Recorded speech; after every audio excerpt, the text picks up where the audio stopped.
학부모님, 안녕하세요. 저는 서울 양화초등학교에서 4학년을 가르치고 있는 교사 박민선입니다. 반갑습니다. 안녕하세요. 저는 서울 월천초등학교에서 4학년 담임교사를 맡고 있는 위종태입니다. 만나서 반갑습니다. 위종태 선생님, 네. 혹시 오늘 하늘을 좀 보셨나요? 네, 천고마비의 계절, 가을답게 파란 하늘이 참 예뻤는데요. 그렇죠. 네, 이렇게 예쁜 하늘 아래에서 운동장에서 신나게 뛰어노는 우리 아이들의 모습, 그 일상 같았던 모습이 코로나19로 인하여 그리움이 되어버렸습니다. 네, 다행히 이번 주에 등교가 시작되면서 교실에서 아이들의 웃는 모습을 보니까 정말 즐거웠는데요. 그렇죠. 역시 학교에는 학생들이 있어야 좀 어울리죠? 네, 맞습니다. 네, 그런데 이 상황의 끝이 아직 보이지가 않네요. 마음껏 뛰놀지 못하고 친구들과 함께 공부하지 못하는 아이들의 답답함뿐만 아니라 가정에서 많은 시간 동안 아이들을 직접 돌보시는 우리 학부모님들의 노고에 좀 마음이 아픈데요. 맞아요. 그런데 사실 4학년이 굉장히 중요한 시기 아닌가요? 네, 맞습니다. 4학년은 몸과 마음의 변화가 시작되고 학교 생활의 변화도 앞두고 있는 시기인데요.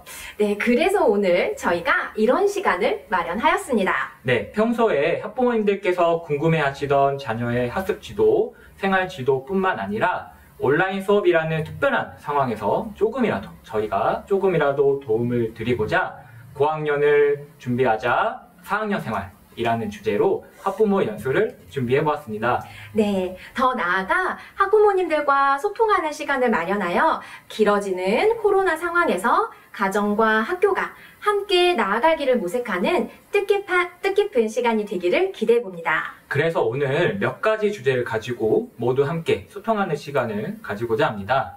네, 저희가 오늘 준비한 순서는 크게 3가지 주제입니다. 첫째, 4학년의 발달 특징에 대해서 알아봅니다. 둘째, 4학년은 학교에서 무엇을 공부할까요? 입니다. 셋째, 슬기로운 온라인 학습 생활을 준비했습니다. 이 시간을 통해 그동안 가지고 있었던 궁금증을 조금이나마 해소하고 함께 고민해 볼 수 있기를 기대해 봅니다. 자, 그럼 이 시간의 주제를 외치면서 힘차게 시작해 볼까요? 네. 고학년을 준비하자 4학년 생활. 네, 첫 번째 주제는 4학년의 발달 특징을 알아볼까요? 입니다. 자, 우리 이 시간의 주제가 변화잖아요. 네. 네, 4학년 학생들 이 발달 단계에서 그 변화의 요소를 찾아볼 수 있겠죠? 그렇습니다. 저희가 3가지 키워드로 정의해 보았는데요. 네. 사춘기, 사이버 폭력, 그리고 교우관계입니다. 제가 사춘기에 대해서 준비를 했는데요. 학부모님들의 관심이 아마 많은 주제가 아닐까 싶습니다. 제가 자리를 옮겨서 이야기를 나눠보겠습니다. 네, 잘 부탁드리겠습니다. 자, 박민선 선생님께서 사춘기의 특징을 콕콕 짚어서 안내해 주실 것 같아 기대감이 큰데요. 학부모님들께서도 함께 경청해 주시면 감사하겠습니다. 4학년 발달 특징. 첫 번째 키워드는 사춘기입니다. 학부모님들도 아마 사춘기 겪으셨죠? 언제였는지, 어떤 마음이었는지, 어떻게 행동했는지 기억하시는 분들이 많이 계실 겁니다. 요즘 아이들은 발육 상태가 좋고 사회적으로 문화적 자극이 많아져서 사춘기가 상당히 빨라졌다고 하죠. 물론 학생들 개인적으로 시기적인 차이는 있겠지만 초등학교 4학년 시기부터 그 시작의 모습이 보이고 5, 6학년이 되면 본격적인 사춘기가 시작되는 학생들이 많습니다. 사춘기, 육체적으로 정신적으로 어른이 되어가는 과정입니다. 아동기에서 벗어나서 큰 변화를 겪는 시기예요. 호르몬의 변화로 나도 모르게 반항적으로 표현하기도 하고 스스로의 감정을 조절하기 어려워하기도 합니다. 자칫 잘못하면 그 과정에서 부모님과 자녀의 관계에 어려움을 겪는 상황도 생깁니다. 학부모님들께서 자녀들의 사춘기를 걱정하시는 이유가 아마 이런 것 때문이 아닐까 싶은데요. 지피지기면 백전백승. 그럴수록 사춘기 아이들의 특성과 대처 방법을 미리 알아두신다면 아이들이 사춘기를 힘들지 않게 슬기롭게 보냈는데 도움이 되시리라 생각됩니다. 자, 그럼 사춘기 아이들의 심리적인 특성을 알아볼까요? 첫째, 주위 사람들을 항상 의식을 합니다. 자신이 세상의 중심에 있다고 생각을 합니다. 그래서 모든 사람들이 자신을 쳐다보고 있다는 그런 착각에 빠진다고 합니다. 눈에 보이지 않는 상상 속의 청중들을 항상 의식하면서 생활을 한대요. 대표적으로 멋있게 보이려고 외모를 가꾸는 것이 바로 이 특징 때문입니다. 유행하는 것을 놓치지 않으려고 부모님께 옷을 사달라고 조르잖아요. 심지어는 걸음걸이 하나도 소홀히 하지 않는다고 해요. 하지만 이러한 특징 때문에 심리적으로는 상대방이 무심코 던진 그 말의 의도를 곱씹으면서 상처를 쉽게 받습니다. 사소한 실수를 반복해서 떠올리면서 창피해하기도 하고요. 둘째, 자신을 특별한 존재로 생각을 합니다. 나의 생각, 나의 느낌은 어느 누구도 지녀본 일이 없는 아주 대단한 것으로 생각을 합니다. 내가 만약 그 단짝친구와 우정을 깊게 나누는 것, 또 내가 연예인을 좋아하는 마음, 이것을 아무도 이해하지 못할 것이라고 생각을 해요. 만약 그 감정을 다른 사람이 가볍게 여기면 크게 화를 내기도 한다고 합니다. 셋째, 매우 높은 이상을 가집니다. 사춘기는 도덕적인 기준이 가장 높고 엄격한 시기입니다. 세상은 이래야 돼 라는 나의 확고한 기준이 있기 때문에 그렇지 않은 모습을 보았을 때 불평불만을 하게 되죠. 무엇보다 부모님이나 선생님의 모순된 행동을 보았을 때 비난까지도 하게 됩니다. 이러한 높은 도덕적 기준은 다른 사람에게만 적용되는 것이 아닙니다. 나 자신에게도 적용을 하죠. 그래서 스스로 내적 갈등도 심해진다고 합니다. 사춘기 아이들, 어떻게 하면 가정에서 잘 보낼 수 있을까요? 자, 첫째, 아이들의 감정, 생각에 귀를 기울여 주세요. 자, 그건 아니잖아. 그건 말이 안 돼. 라고 논리적으로 접근하면 아이들은 마음의 문을 닫아버립니다. 여기서 찰떡 소통하는 방법을 말씀드리겠습니다. 뭐라고? 공부하기 싫다고? 그래, 네 맘대로 살아봐. 야, 네 인생이 네 거지 엄마 거니? 어때요, 어머님들? 많이 들어보신 레퍼토리 아닌가요? 입장을 바꾸어서 이 말을 학부모님께서 듣는다고 생각해 볼까요? 기분이 썩 좋지는 않을 거예요. 자, 그렇다면 이렇게 말하는 건 어떨까요? 야, 그래도 공부는 해야지. 그런데 필요한 거 있으면 뭐든 말해. 엄마가 다 해줄게. 자, 엄마가 결론을 내놓고 해결도 다 해주겠다고 합니다. 이것도 부족합니다. 자, 그렇다면 찰떡 소통 이렇게 해보시면 어떨까요? 아, 그런 생각이 들었구나. 왜 그런 생각이 들었는지 궁금해. 엄마한테 좀 얘기해 줄 수 있겠니? 자, 자녀와 의견이 잘 통하기 위해서는 자녀의 표현에 근본적인 이유를 잘 이해하는 것이 먼저 이루어져야 합니다. 저 말을 왜 하는 걸까? 저런 표현, 행동으로 아이가 어떤 욕구를 만족시키려고 하는 걸까?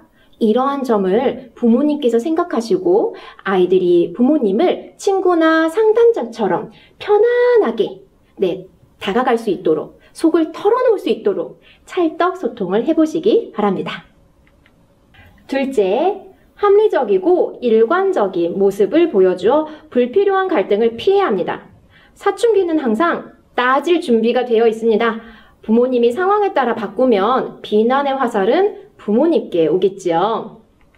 셋째, 아이의 비난에 감정적으로 대응하지 말아주세요.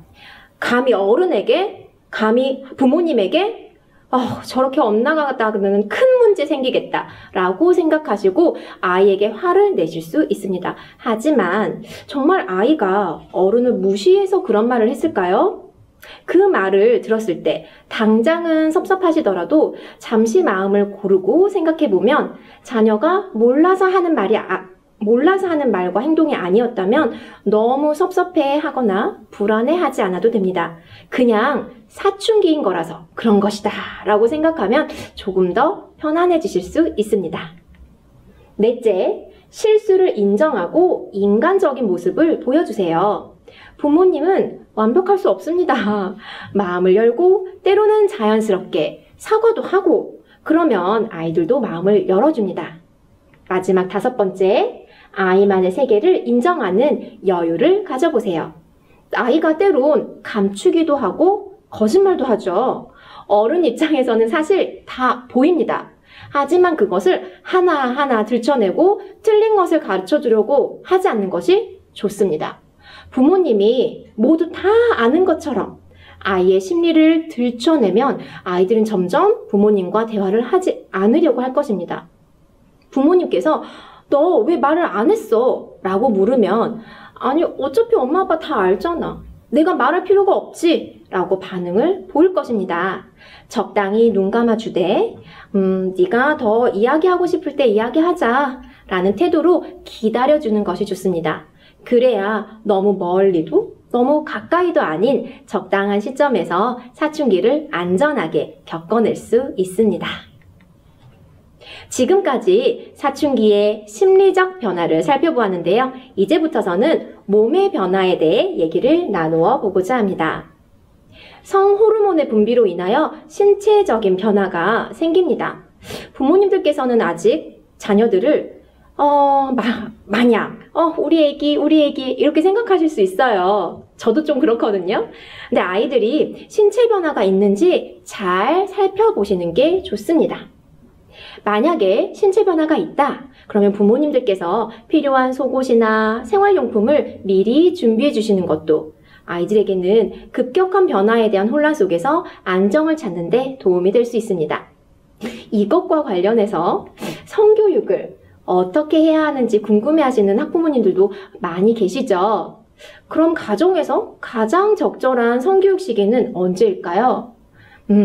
성교육 전문 강사님들은 아이들이 2차 성징이 나타나는 시기가 좋은 기회라고 합니다. 여학생, 남학생이 각각 2차 성징을 경험하면 성에 대한 관심이 부쩍 커지기 때문입니다. 이때 부모님들께서 이제 너도 남자가 되었구나, 여자가 되었구나, 어른이구나, 참 대견하다 라고 기쁘고 밝은 표정으로 말씀해 주시면 아이들에게 건전한 성인식을 심어줄 수 있다고 합니다.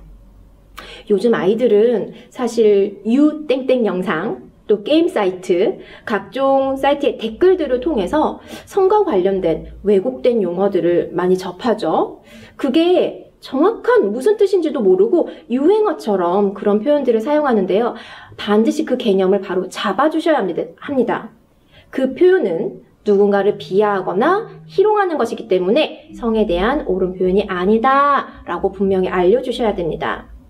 성에 대한 올바른 인식을 심어주기 위하여 또는 만약 아이들과 성에 대해 이야기를 나누기가 불편하시다면 성교육 책을 권해주시고 부모님도 읽어보시는 것이 좋습니다. 지역사회에서 운영하는 성교육 프로그램에 참여하는 것도 좋은 방법입니다. 지금까지 사춘기의 심리적 변화 그리고 몸의 변화에 대해서 이야기를 나누어 보았습니다. 사춘기는 누구나 겪는 질풍노도의 시기라고 하죠. 사춘기로 어긋나는 아이가 아닌 사춘기로 성장하는 아이를 위하여 앞서 말씀드린 사춘기의 특징을 참고하시고 관련 서적도 좀 읽어보시는 것. 사춘기 아이들의 마음속을 알아볼 수 있는 좋은 시간이었습니다.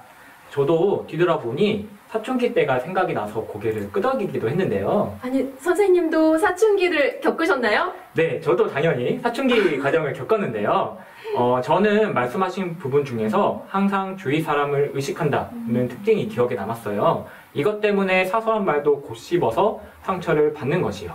네, 그래서 제가 자존감에 대해서 덧붙여 말씀드리려고 합니다. 자, 자존감 어떤 의미일까요? 자존감은 자아 존중감이죠. 네, 내가 사랑받는 만한 가치가 있는 소중한 존재구나 라고 생각하는 거예요.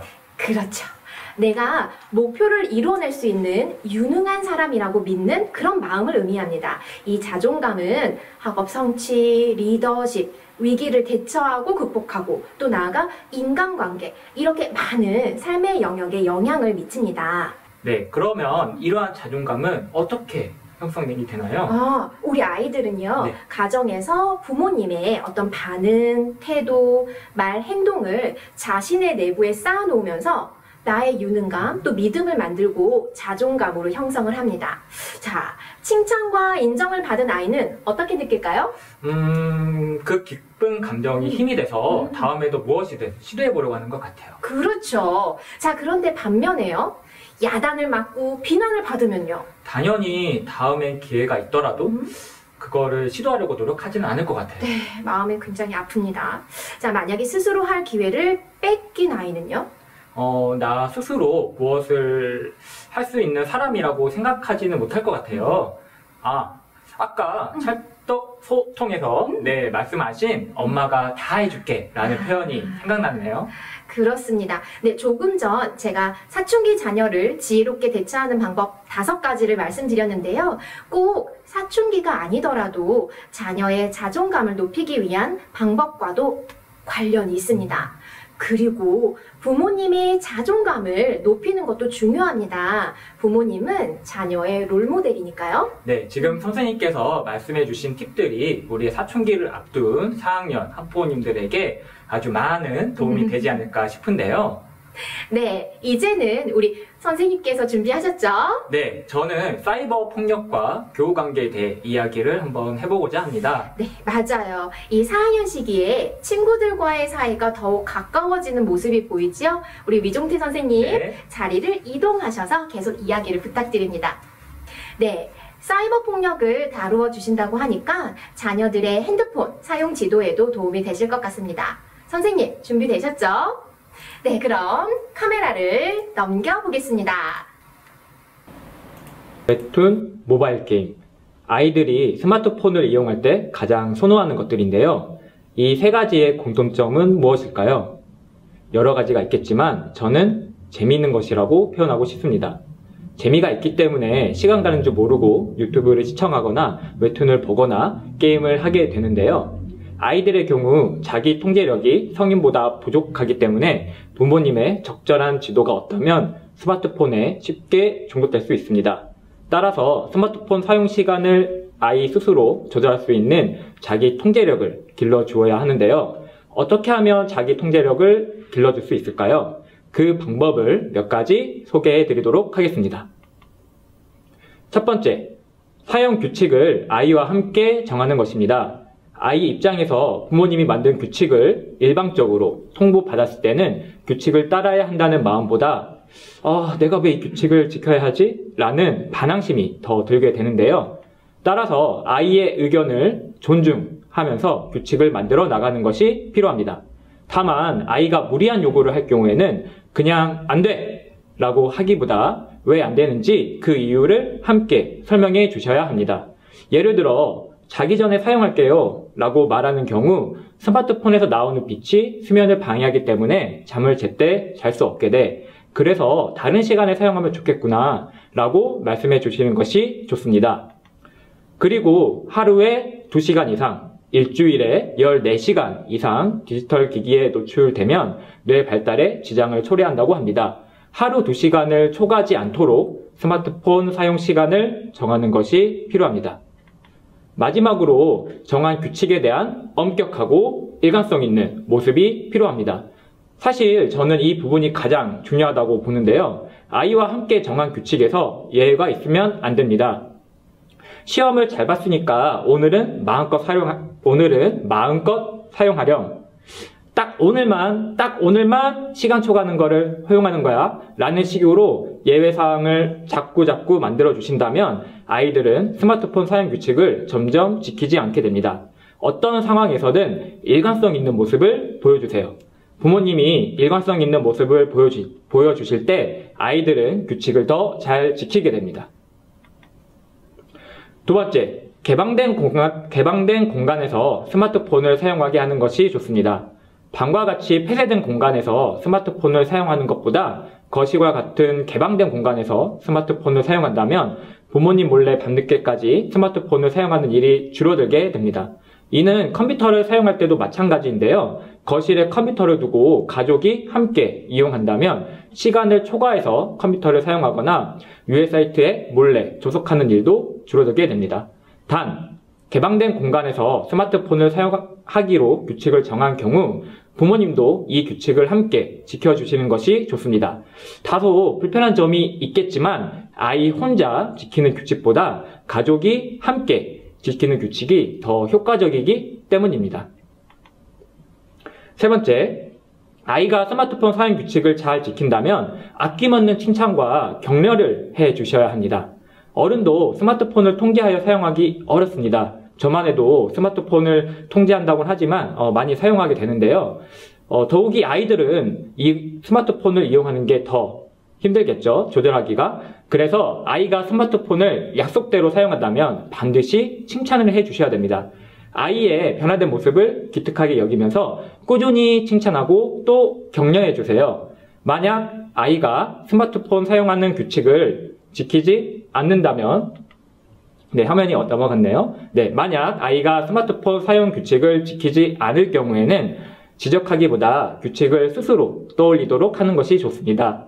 너 왜 스마트폰 사용 규칙을 안 지켜? 라고 말하기보다 우리가 함께 정한 규칙이 뭐였지? 라고 물어보시면서 아이 스스로 규칙을 이야기할 수 있도록 해주세요. 이렇게 아이가 스스로 규칙을 이야기한다면 규칙을 지키기 위한 책임감을 가지게 될 것입니다. 방금 전 아이들이 스마트폰에서 자주 이용하는 것으로 유튜브, 웹툰, 모바일 게임을 예로 들었는데요. 아직 나오지 않은 것들이 있습니다. 혹시 어떤 건지 짐작이 가시나요? 네, 바로 카카오톡, 라인 등과 같은 메신저 앱입니다. 아이들은 이 앱들을 통해 온라인이라는 새로운 공간에서 친구들과 함께 소통을 하게 되는데요. 혹시 다음 카톡 내용을 보신 적이 있으신가요? 조카가 삼촌에게 저주의 편지를 보낸 내용인데요. 이러면 곤란해 라는 삼촌의 말에 이걸 보내야 내가 살아 라고 답변한 조카의 반응이 인상적입니다. 어른이 이런 저주의 편지를 받으면 그냥 웃으면서 넘기겠지만 아이들은 다릅니다. 정말 심각해져요. 내용을 읽고 나서 바로 10명에게 보내지 않으면 큰일이 일어난다고 굳게 믿게 됩니다. 그래서 친구들에게 저주의 편지를 보내게 되고요. 이로 인해 친구와의 갈등이 일어나게 됩니다.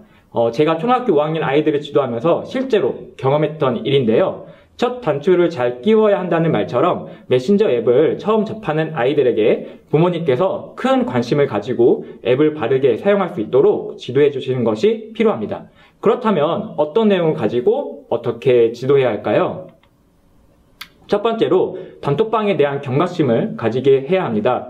최근 단톡방을 주제로 여러 가지 큰 사회적 이슈들이 있었는데요. 아이가 단톡방의 순기능뿐만 아니라 역기능도 인지하고 단톡방을 바르게 사용할 수 있도록 지도해 주셔야 합니다. 다른 사람을 뒷담화하거나 외모를 평가하는 대화를 나누지 않도록 말씀해 주시고요. 실제 사례들을 언급하면서 아이가 단톡방에 대한 경각심을 가지도록 지도해 주시는 것도 좋은 방법입니다. 두 번째로 친구와의 갈등이 메신저 앱을 통해 심화되지 않도록 신경 써 주셔야 합니다. 여기서 퀴즈를 하나 내겠습니다.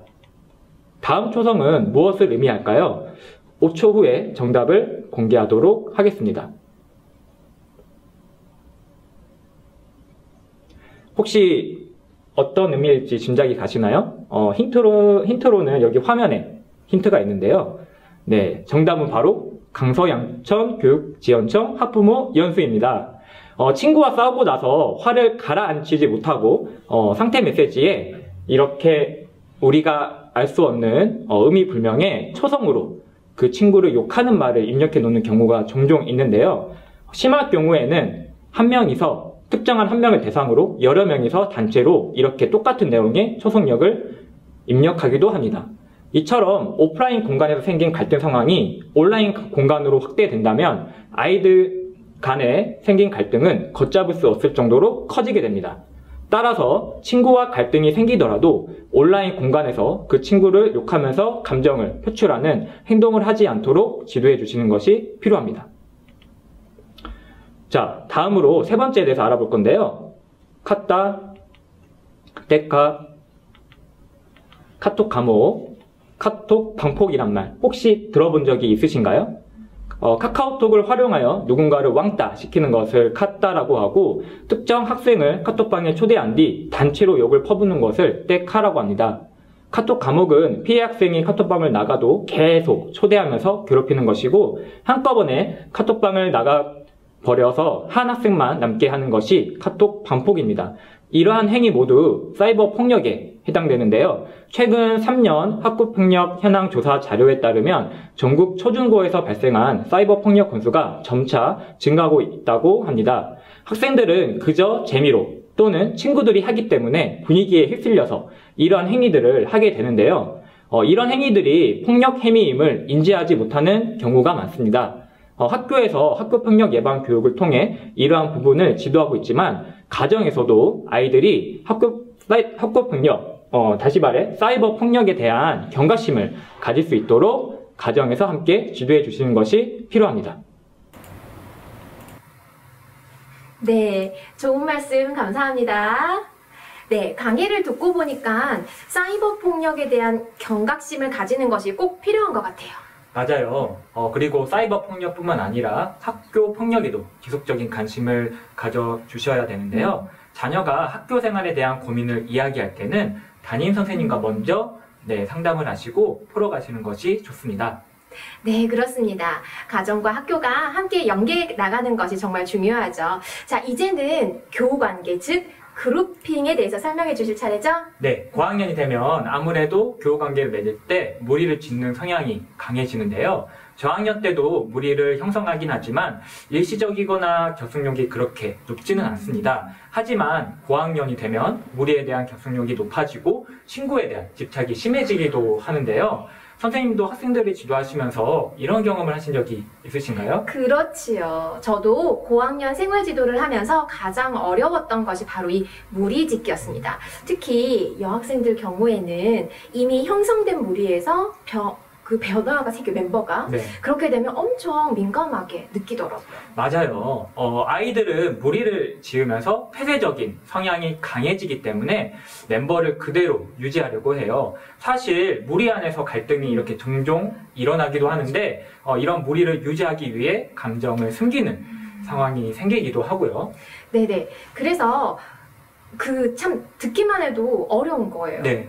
그럼 무리짓기와 관련해서 우리 학부모님들께서 아셔야 할 내용은 무엇이 있을까요? 우선 평소에 아이와 대화를 자주 나누셔야 합니다.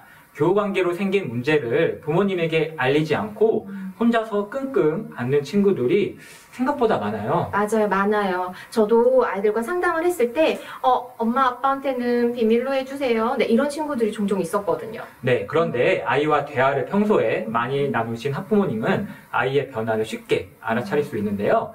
그래서 아이에게 문제가 생겼을 경우 빠르게 조치를 취할 수 있습니다. 단, 잘잘못을 따지면서 바로 문제 해결을 하려고 하시면 안 돼요.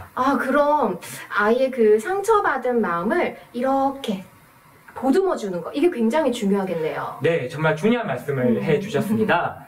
그리고 해결책을 제시하기에 앞서 아이의 의견을 먼저 물어봐 주세요. 스스로 해결할 수 있는지, 또는 부모님이나 선생님의 도움이 필요한지 의견을 들어보시고 그 다음 단계로 진행해 주셔야 합니다. 네, 이렇게 무리짓기를 하면서 폐쇄적인 성향이 강해지는 만큼 이런 변화에 대해서 개방적인 태도를 지닐 수 있도록 도와주는 게 굉장히 중요하겠네요. 네, 맞습니다. 자, 여기까지 4학년 발달 특징과 생활지도 방법에 대해서 알아보았는데요. 여기서 잠깐! 지금까지 알려드린 내용을 복습하는 시간을 좀 가져볼까요? 네, 정말 좋은 것 같아요. 네. OX 퀴즈를 할 건데요. 화면에 나오는 문제를 보시고, 이렇게 직접 영상을 보시면서 이렇게 동그라미 또는 X로 이렇게 손을 표시해 주시면 되겠습니다. 자, 그럼 바로 문제를 한번 보도록 하겠습니다. 자, 첫 번째 문제인데요. 사춘기 자녀를 대할 때 실수를 인정하고 또 인간적인 모습을 보여주는 것이 좋다. 5, 4, 3, 2, 1. 정답은 오, 맞나요? 동그라미요. 네, 동그라미. 맞습니다. 동그라미고요. 네. 자, 그럼 이제 두 번째 문제로 한번 넘어갈까요? 네. 2번. 가정에서 성교육을 지도하기에 적절한 시기는 아이들의 2차 성징이 나타날 때이다. 5, 4, 3, 2, 1. 정답은 O. 네, 이번에도 O였습니다. 그렇습니다. 자, 그럼 이제 다음 문제는 제가 한번 읽어볼까요? 네, 스마트폰 사용 규칙을 정할 때 아이가 무리한 요구를 한다면 한두 개 정도는 좀 들어줘도 괜찮다. 한두 개 정도 고민되네요. 네. 5, 4, 3, 2, 1. 정답은 X입니다. 네, 아이의 의견을 먼저 아이의 의견을 들어주셔야 되지만 이렇게 무리한 요구를 할 때는 단호하게 안 된다라고 말씀해 주시는 것이 꼭 필요합니다. 그렇습니다. 자, 한 문제 더 마지막입니다. 네, 사이버 폭력도 학교 폭력에 해당된다.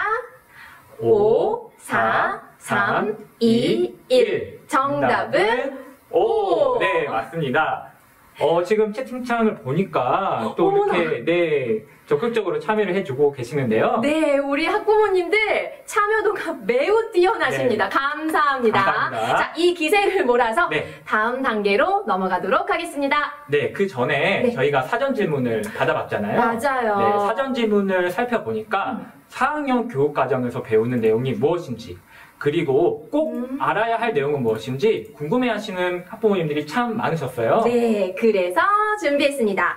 과연 4학년은 학교에서 무엇을 공부하는지 지금부터 설명해 드릴 건데요. 먼저 제가 4학년 교육과정 그리고 5학년 때 달라지는 점들을 간략하게 설명해 드리도록 하겠습니다. 네, 그러면 우리 박미선 선생님 일어나서 준비하러 가시고요. 네, 지금부터 박미선 선생님께서 4학년 교육과정과 5학년 때 달라지는 점들을 설명해 드리도록 하겠습니다. 우리 자녀 4학년에서 무엇을 공부할까요? 4학년, 곧 학교 생활이 달라집니다. 자, 어떤 의미인지 그림을 한번 보실까요? 1, 2학년, 3, 4학년, 5, 6학년. 4학년은 중학년이기도 하고 고학년이기도 합니다. 지금 이 그림처럼 1, 2학년군, 3, 4학년군, 5, 6학년군으로 나눌 때 4학년은 중학년에 속하지만 저학년, 고학년으로 나눌 때에는 고학년에 속합니다. 그만큼 4학년은 중학년과 고학년의 특징을 모두 찾아볼 수 있는 시기이고 중학년에서 고학년으로 변화하는 시기이다라고 할 수 있습니다. 자, 여기에서는 변화에 초점을 두어 학교 생활을 말씀드리고자 합니다. 자, 그림을 같이 보실까요? 1, 2학년들은 한 주에 23시간을 공부를 합니다. 그래서 4교시 또는 5교시 수업을 하게 되죠. 교과로서는 국어, 수학, 통합교과를 공부합니다. 자, 3학년이 되면요. 한 주에 26시간을 공부합니다. 6교시가 등장하죠. 공부해야 할 과목도 눈에 띄게 늘어납니다. 국어, 수학 이외에도 도덕, 과학, 사회, 체음미, 영 엄청 많아지죠. 무엇보다 3학년부터 영어 교육이 시작됩니다. 5학년이 되면요. 한 주에 29시간을 공부해요. 단 하루만 5교시고요. 나머지 모두 다 6교시입니다. 이것이 바로 지금 주목해야 할 것입니다. 5학년이 처음 돼서 학생들이 일주일 동안 하루를 빼고 6교시를 공부한다는 것을 굉장히 큰 충격으로 받아들입니다. 6교시까지 버텨야 하거든요. 지금 4학년 학생들은 등교 수업과 온라인 수업 병행으로 인해서 하루에 4시간, 5시간 수업을 위한 생활 리듬이 잘 형성이 되어 있지 않습니다. 더욱이 이러한 상태로 내년에 5학년이 된다면 6교시까지 책상에 앉아있는 것을 힘들어하게 될 것 같아요. 그래서 지금 가정에서 학습할 때에는 학교 일정에 맞게 규칙적으로 생활하는 것이 매우 중요합니다. 교과를 보시면 영어는 그동안 일주일에 2시간 배웠거든요. 근데 5학년 되면은 3시간 배웁니다. 그만큼 중요도가 높아지는 겁니다. 또 실과라는 교과도 새로 배웁니다. 실과는 학생들이 되게 즐거운 시간으로 받아들입니다. 특히 이번 2015 개정 교육과정부터 해서는 소프트웨어 교육이 실과에 도입이 됐어요. 그래서 학생들이 프로그래밍, 로봇 이런 것을 다루도록 되어 있습니다. 자, 4학년 교육과정 구성을 자세히 살펴보겠습니다. 교육과정은 크게 교과 교육과정 그리고 창의적 체험활동으로 구성이 되어 있는데요. 교과는 앞서 말씀드린 것처럼 10개의 교과로 이루어져 있습니다. 우리 교과서로 보자면 10개의 교과서에 보조 교과서가 있는 교과도 있습니다. 국어는 국어 활동, 수학은 수학 익힘책, 과학은 실험 관찰, 물론 사회도 사회과 부도를 종종 사용하기도 합니다. 창의적 체험 활동은 자율, 동아리, 봉사, 진로 활동으로 이루어졌어요. 자, 이 중에서 국어, 수학, 사회, 과학, 영어 중심으로 4학년 시기에 꼭 알아야 할 내용 알아보려고 합니다. 자, 지금부터서는 우리 위종태 선생님과 함께 국어, 사회, 과학을 먼저 살펴보도록 하겠습니다. 네, 지금까지 4학년 교육과정에 대해서 한번 알아봤는데요. 네, 이제는 바로 네. 선생님께서 바톤을 이어받아 주실 거죠? 네, 그럼 바로 준비하러 가도록 하겠습니다. 네, 이제 이어서 위종태 선생님께서는요, 우리 4학년 교과 중에서 국어, 사회, 과학에 대해서 먼저 안내해 주시겠습니다. 지금부터 4학년 국어에 대해 안내해 드리도록 하겠습니다.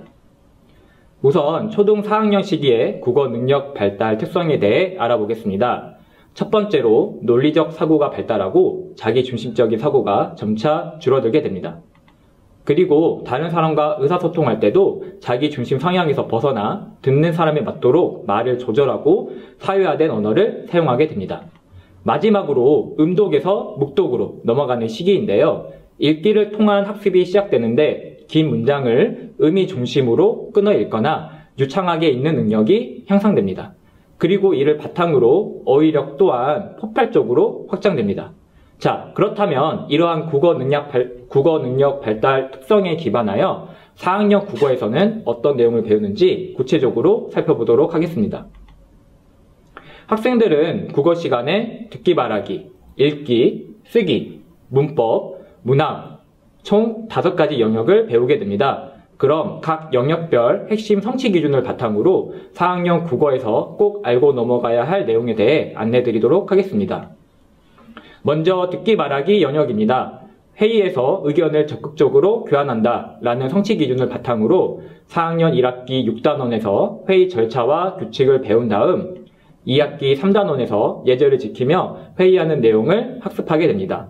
학생들은 이 과정을 통해 일상적 문제에서 회의 주제를 채택하는 방법, 적절한 근거를 들어 의견을 제안하는 방법, 다른 사람의 의견을 경청하며 자신의 의견과 다른 사람의 의견을 비교하는 방법을 배우게 됩니다.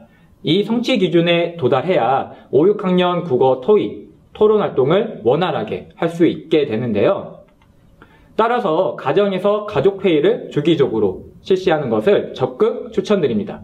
오늘 저녁 메뉴나 가족 여행지 선정 또는 집안일 역할 정하기 등 일상에서 겪을 수 있는 다양한 주제를 선정하여 가족회의를 실시하시면 되는데요. 자신의 의견뿐만 아니라 상대방의 의견도 중요하다는 점을 인지하면서 회의에 참여한다면 아이의 듣기 말하기 능력이 크게 향상될 것입니다. 다음으로 읽기 영역입니다. 그래서 낱말의 의미나 생략된 내용을 짐작한다의 성취 기준을 통해 학생들은 추론하며 읽는 능력을 기를 수 있게 되는데요. 1학기 7단원에서 낱말의 뜻을 짐작하며 읽는 방법을 배웠습니다. 교과서에서 배운 것처럼 책을 읽다가 모르는 낱말이 나왔을 때 바로 사전을 찾지 않고 이렇게 낱말의 뜻을 해보는 연습을 해봤었는데요. 학생들이 평상시에 책을 읽을 때도 이처럼 모르는 단말이 나왔을 때 낱말의 뜻을 짐작해보는 연습을 하는 것이 필요합니다. 이때 주의할 점은 그렇게 짐작한 이유를 설명하게 하는 것입니다. 왜 그렇게 짐작했니? 라는 질문에 대답을 할 때 그냥요 라고 대답하는 것과 이래서 이렇게 짐작했어요 라고 대답하는 것에는 큰 차이가 있습니다. 문맥이나 배경 지식을 활용하여 낱말의 의미를 짐작해야 그 이유를 설명할 수 있는데 이러한 사고 과정을 꾸준히 경험하다 보면 아이의 추론 능력이 자연스럽게 길러지게 됩니다. 또 2학기 6단원에서는 인물의 생각을 짐작하여 글 읽는 방법을 배우게 되는데요.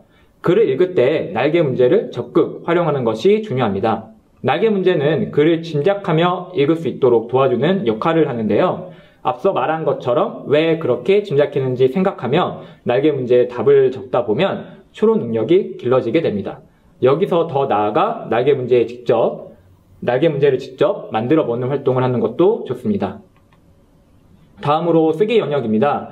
관심 있는 주제에 대해 자신의 의견이 드러나게 글을 쓴다라는 성취 기준을 바탕으로 사실에 대한 의견 쓰기, 제안하는 글쓰기, 자신의 의견을 제시하는 글쓰기 활동을 하게 되는데요. 쓰기 과제를 부여할 때는 아이의 삶과 직결되는 쓰기 경험을 하게 하는 것이 좋습니다.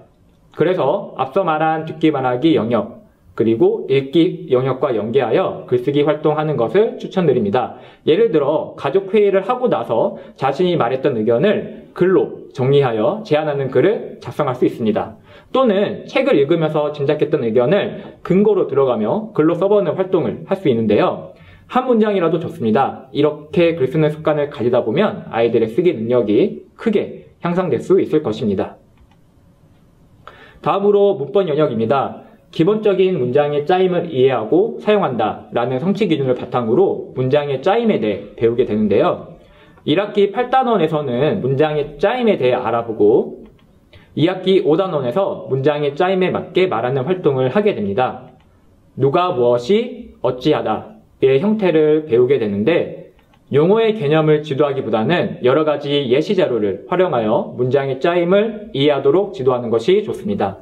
만약 아이가 문장의 짜임을 이해하기 어려워한다면 교과서에 소개된 놀이활동을 함께 여러 번 해주시는 것이 좋습니다. 마지막으로 문학 영역입니다. 인물, 사건, 배경에 주목하여 작품을 이해한다 라는 성취 기준을 바탕으로 다양한 문학 작품을 읽게 되는데요.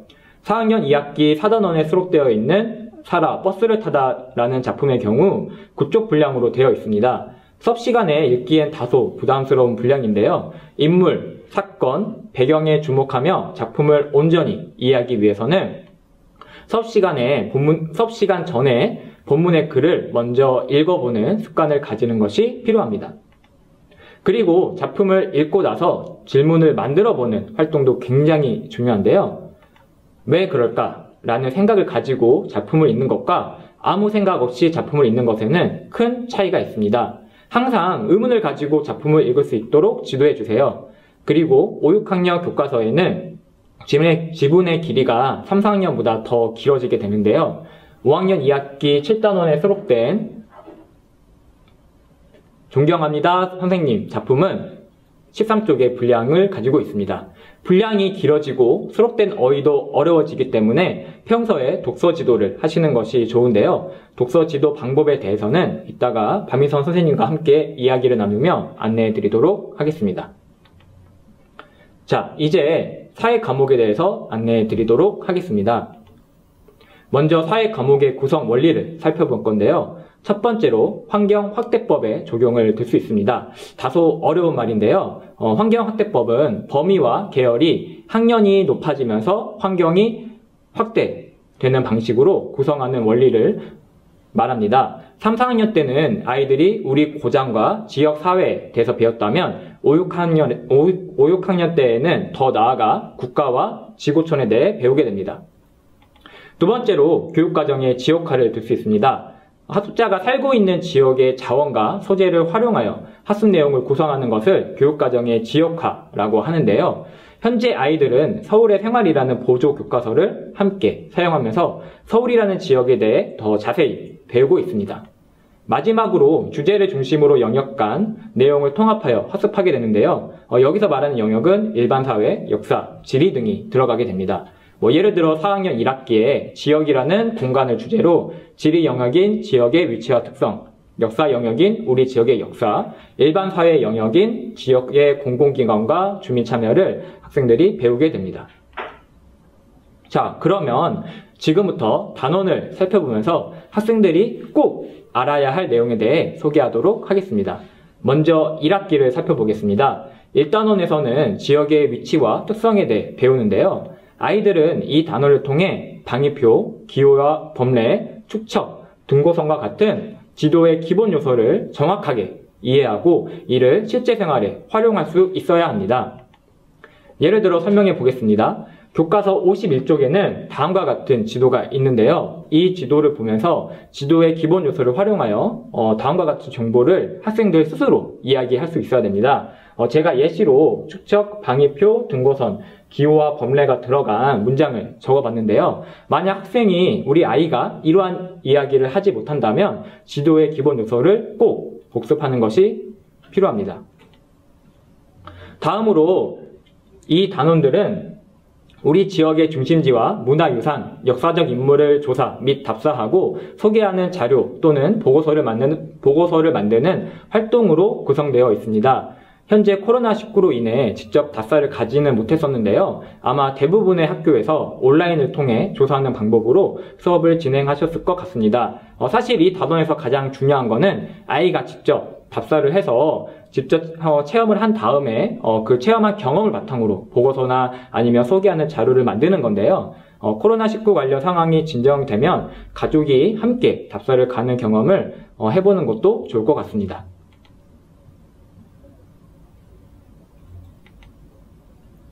마지막으로 3단원에서는 공공기관의 종류와 역할을 이해하고 지역 문제를 해결하는 방법을 배우게 됩니다.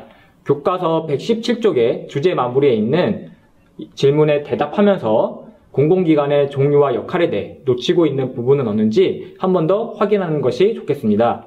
그리고 교과서 119쪽에서 125쪽을 읽어보면서 지역 문제 해결 5단계와 단계별 유의점을 복습하는 것도 필요합니다. 이제 2학기로 넘어가겠습니다. 먼저 1단원인데요. 이 단원에서는 촌락과 도시의 특징, 공통점과 차이점, 문제점과 해결 방안, 그리고 교류에 대해서 학습합니다. 이 단원을 배우고 나면 아이들은 이 4가지에 대해서 말할 수 있어야 되는데요.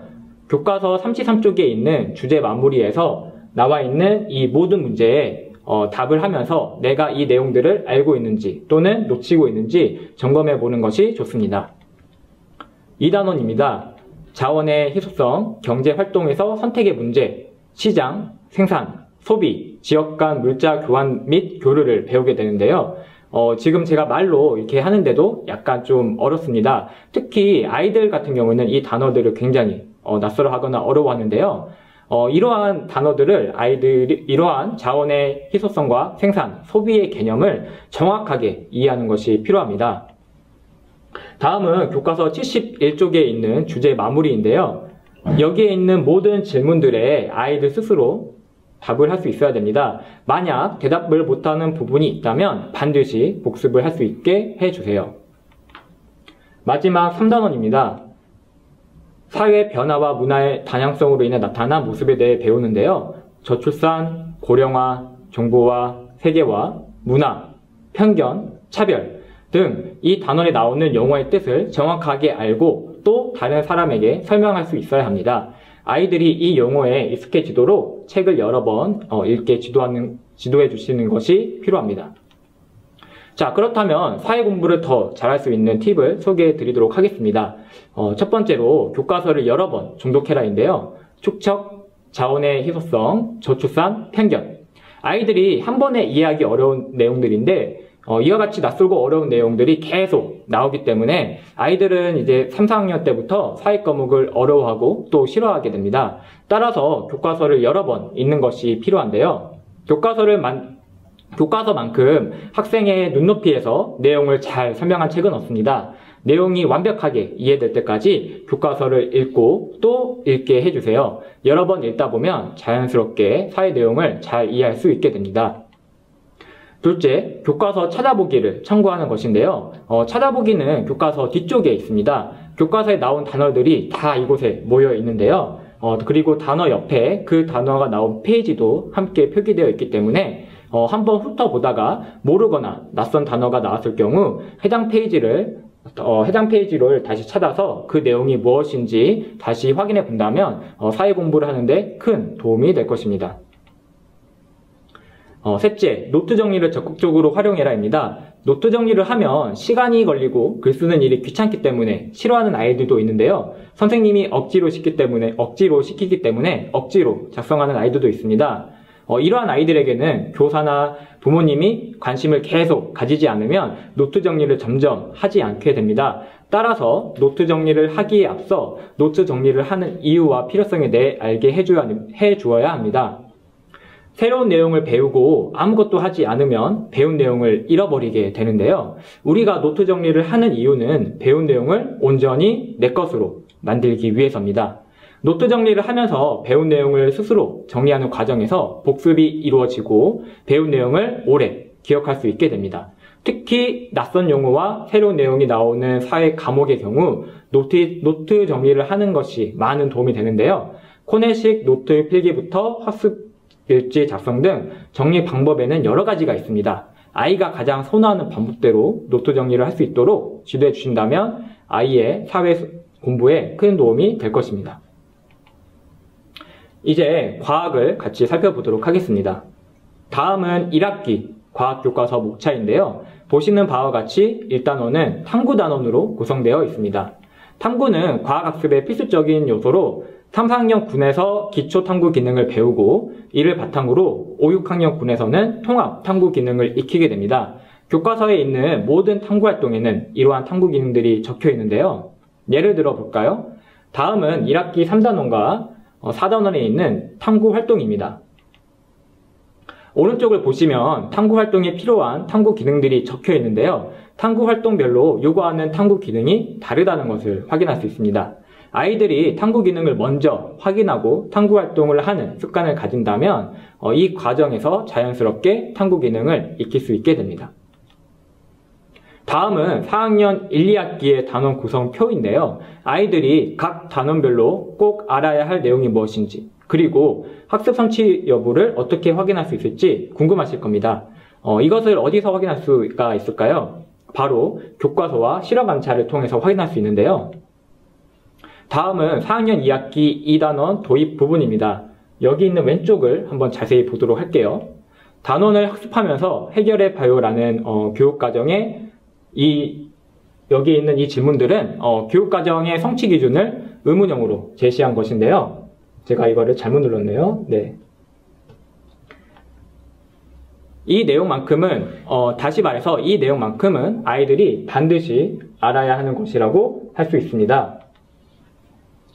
따라서 단원을 학습하기 전에 이 부분을 먼저 확인하는 습관을 가지는 것이 중요합니다. 그래서 나는 이 단원을 통해서 이것들을 알게 될 거야 라고 먼저 인식하면서 과학 공부를 하는 것과 그러지 않고 하는 것에는 큰 차이가 생기게 됩니다. 다음은 실험 관찰에 있는 2학기 1단원 단원 마무리 페이지입니다. 자, 그런데 여기서 한 가지 주목할 점이 있습니다. 앞에서 살펴본 단원 도입의 질문들이 여기에도 그대로 이렇게 적혀 있는데요. 아이들은 빈칸을 채우면서 내가 이 단원의 성취 기준에 도달했는지 점검할 수 있게 됩니다. 빈칸을 채울 때 우선 아무것도 보지 않고 머릿속에서 떠오르는 대로 적어보는 것을 추천드립니다. 그래야만 내가 어느 부분을 알고 있고 모르고 있는지 정확하게 확인할 수 있으니까요. 다 적고 나면 과학교과서의 단원 마무리를 펼쳐봅니다. 교과서 단원 마무리에는 보시는 바와 같이 내용이 정리되어 있는데요. 내가 작성한 실험 관찰의 단원 마무리와 교과서의 단원 마무리 내용을 비교하면서 어느 부분을 내가 놓치고 있고 또 보충해야 되는지 금방 확인할 수 있습니다. 그리고 왼쪽 하단에 있는 이 스스로 확인하기를 꼭 체크를 해봐야 되는데요. 이곳에는 단원의 성취 기준 달성 여부를 확인하는 또 다른 질문들이 적혀 있습니다. 즉 다시 말해 이 질문에 모두 대답할 수 있어야 이 단원을 확실히 배웠다고 할 수 있는데요. 따라서 이 질문에 대답하지 못했던 내용들은 반드시 복습을 통해 알고 넘어갈 수 있도록 지도해 주셔야 합니다. 교과서를 살펴보면 다음과 같이 생각해 볼까요? 라는 문제가 있습니다. 이 문제는 실험 관찰 생각해 볼까요? 라는 이 란에 그대로 표기되어 있는데요. 아이들은 문제가 어려울 때 그냥 넘기거나 교사 또는 다른 친구가 쓰는 이런 모범 답안을 그대로 따라서 접근합니다. 하지만 시간이 걸리더라도 생각해 볼까요? 문제는 가급적 아이 스스로 풀어볼 수 있도록 지도해 주시는 것이 필요합니다. 아이 스스로 고민하고 또 생각하다 보면 그 과정에서 과학적 사고력과 문제 해결력을 기를 수 있게 됩니다. 여기까지 이제 국어, 사회, 과학 과목에 대해 알아보았는데요. 자리를 옮겨서 이야기를 더 나누어 보도록 하겠습니다. 네, 선생님 설명 잘 들었습니다. 네, 감사합니다. 네, 특히 사회과학은 학생들도 어려워하지만 학부모님들도 조금 궁금해하셨을 텐데요. 네네. 선생님의 콕콕 유점이 많은 도움이 됐었을 거라 생각이 됩니다. 네. 네, 또 학부모님들께서 사전 질문으로 독서 방법에 대한 질문을 많이 해주셨어요. 네, 독서에 대해서 우리 선생님 좋은 말씀 기대할게요. 네, 사실 독서 습관은 오랜 관심과 노력을 들여야 하는데요.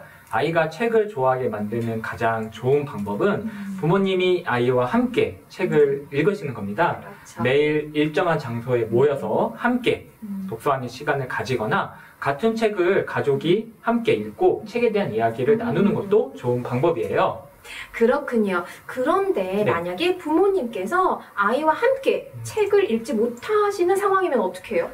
막 그런 경우가 충분히 있죠. 그렇죠. 특히 맞벌이 가정에서 그렇죠. 이제 있을 수 있는 상황인데요. 네. 이렇게 만약 자녀와 함께 독서하기 어려운 환경이실 경우에는 아이 스스로 매일 같은 장소에서 매일 같은 분량을 꾸준히 읽게 해주세요. 더 나아가 읽는 시간, 쪽수, 장소를 기록하게 해주셔도 좋습니다. 그렇군요. 네. 그럼 아이들은 어떤 책을 읽는 것이 좋을까요? 크게 두 가지를 고려하시면 될 것 같아요. 첫 번째, 바로 재미입니다. 재미. 사실 책이 재밌어야 아이들도 책을 계속 읽게 되거든요. 네. 아이가 재미있어 하는 책 5권에 흥미 없어 하는 책 1권 정도를 곁들여서 같이 읽게 해주시면 됩니다. 그리고 두 번째로는 자신의 수준에 맞아야 돼요. 자신의 수준에 맞는 책을 읽어야 아이의 유창성도 높아지고 독해력도 향상됩니다. 네, 수준에 맞는 거 정말 중요한데요. 그렇다면 나한테 맞는 수준 어떻게 찾아야 돼요? 일단 제가 한 가지 방법을 좀 안내 드리고 싶은데요. 네. 바로 5손가락 접기입니다. 책을 아무 쪽이나 펴서 어려운 단어가 나올 때마다 손가락을 하나씩 접으면 됩니다. 네. 그런데 손가락 하나나 2개 정도까지는 쉬운 책, 쉬운 책. 3-4개 정도까지는 읽기 적당한 책, 적당한. 5개 이상은 좀 어려운 책으로 생각하시면 될 것 같아요. 그럼 한 3개, 4개 정도가 네. 다라는 거죠? 네, 맞습니다. 네, 맞아요. 또 4학년 권장 도서를 참고하시는 것도 좋을 것 같아요. 네, 맞습니다. 우리 서울시 교육청 어린이 도서관 홈페이지에 접속하셔서 사서 추천 도서를 클릭하면 권장 도서도 확인하실 수 있으십니다. 네, 학부모님들 위해서 홈페이지 그 주소를 한 번 더 말씀해 주시겠어요? 한 번 더. 네. 네. 서울시 교육청 어린이 도서관입니다. 네, 서울시 교육청 어린이 도서관 홈페이지에 가시면 사서 추천 도서라는 메뉴가 있어요.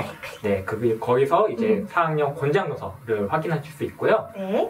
그리고 코로나19로 인해 도서관에서 책을 대하기 어려운 상황이잖아요. 그렇죠. 그래서 사전 질문으로 전자 도서관에 대해서 물어보시기도 했습니다. 네.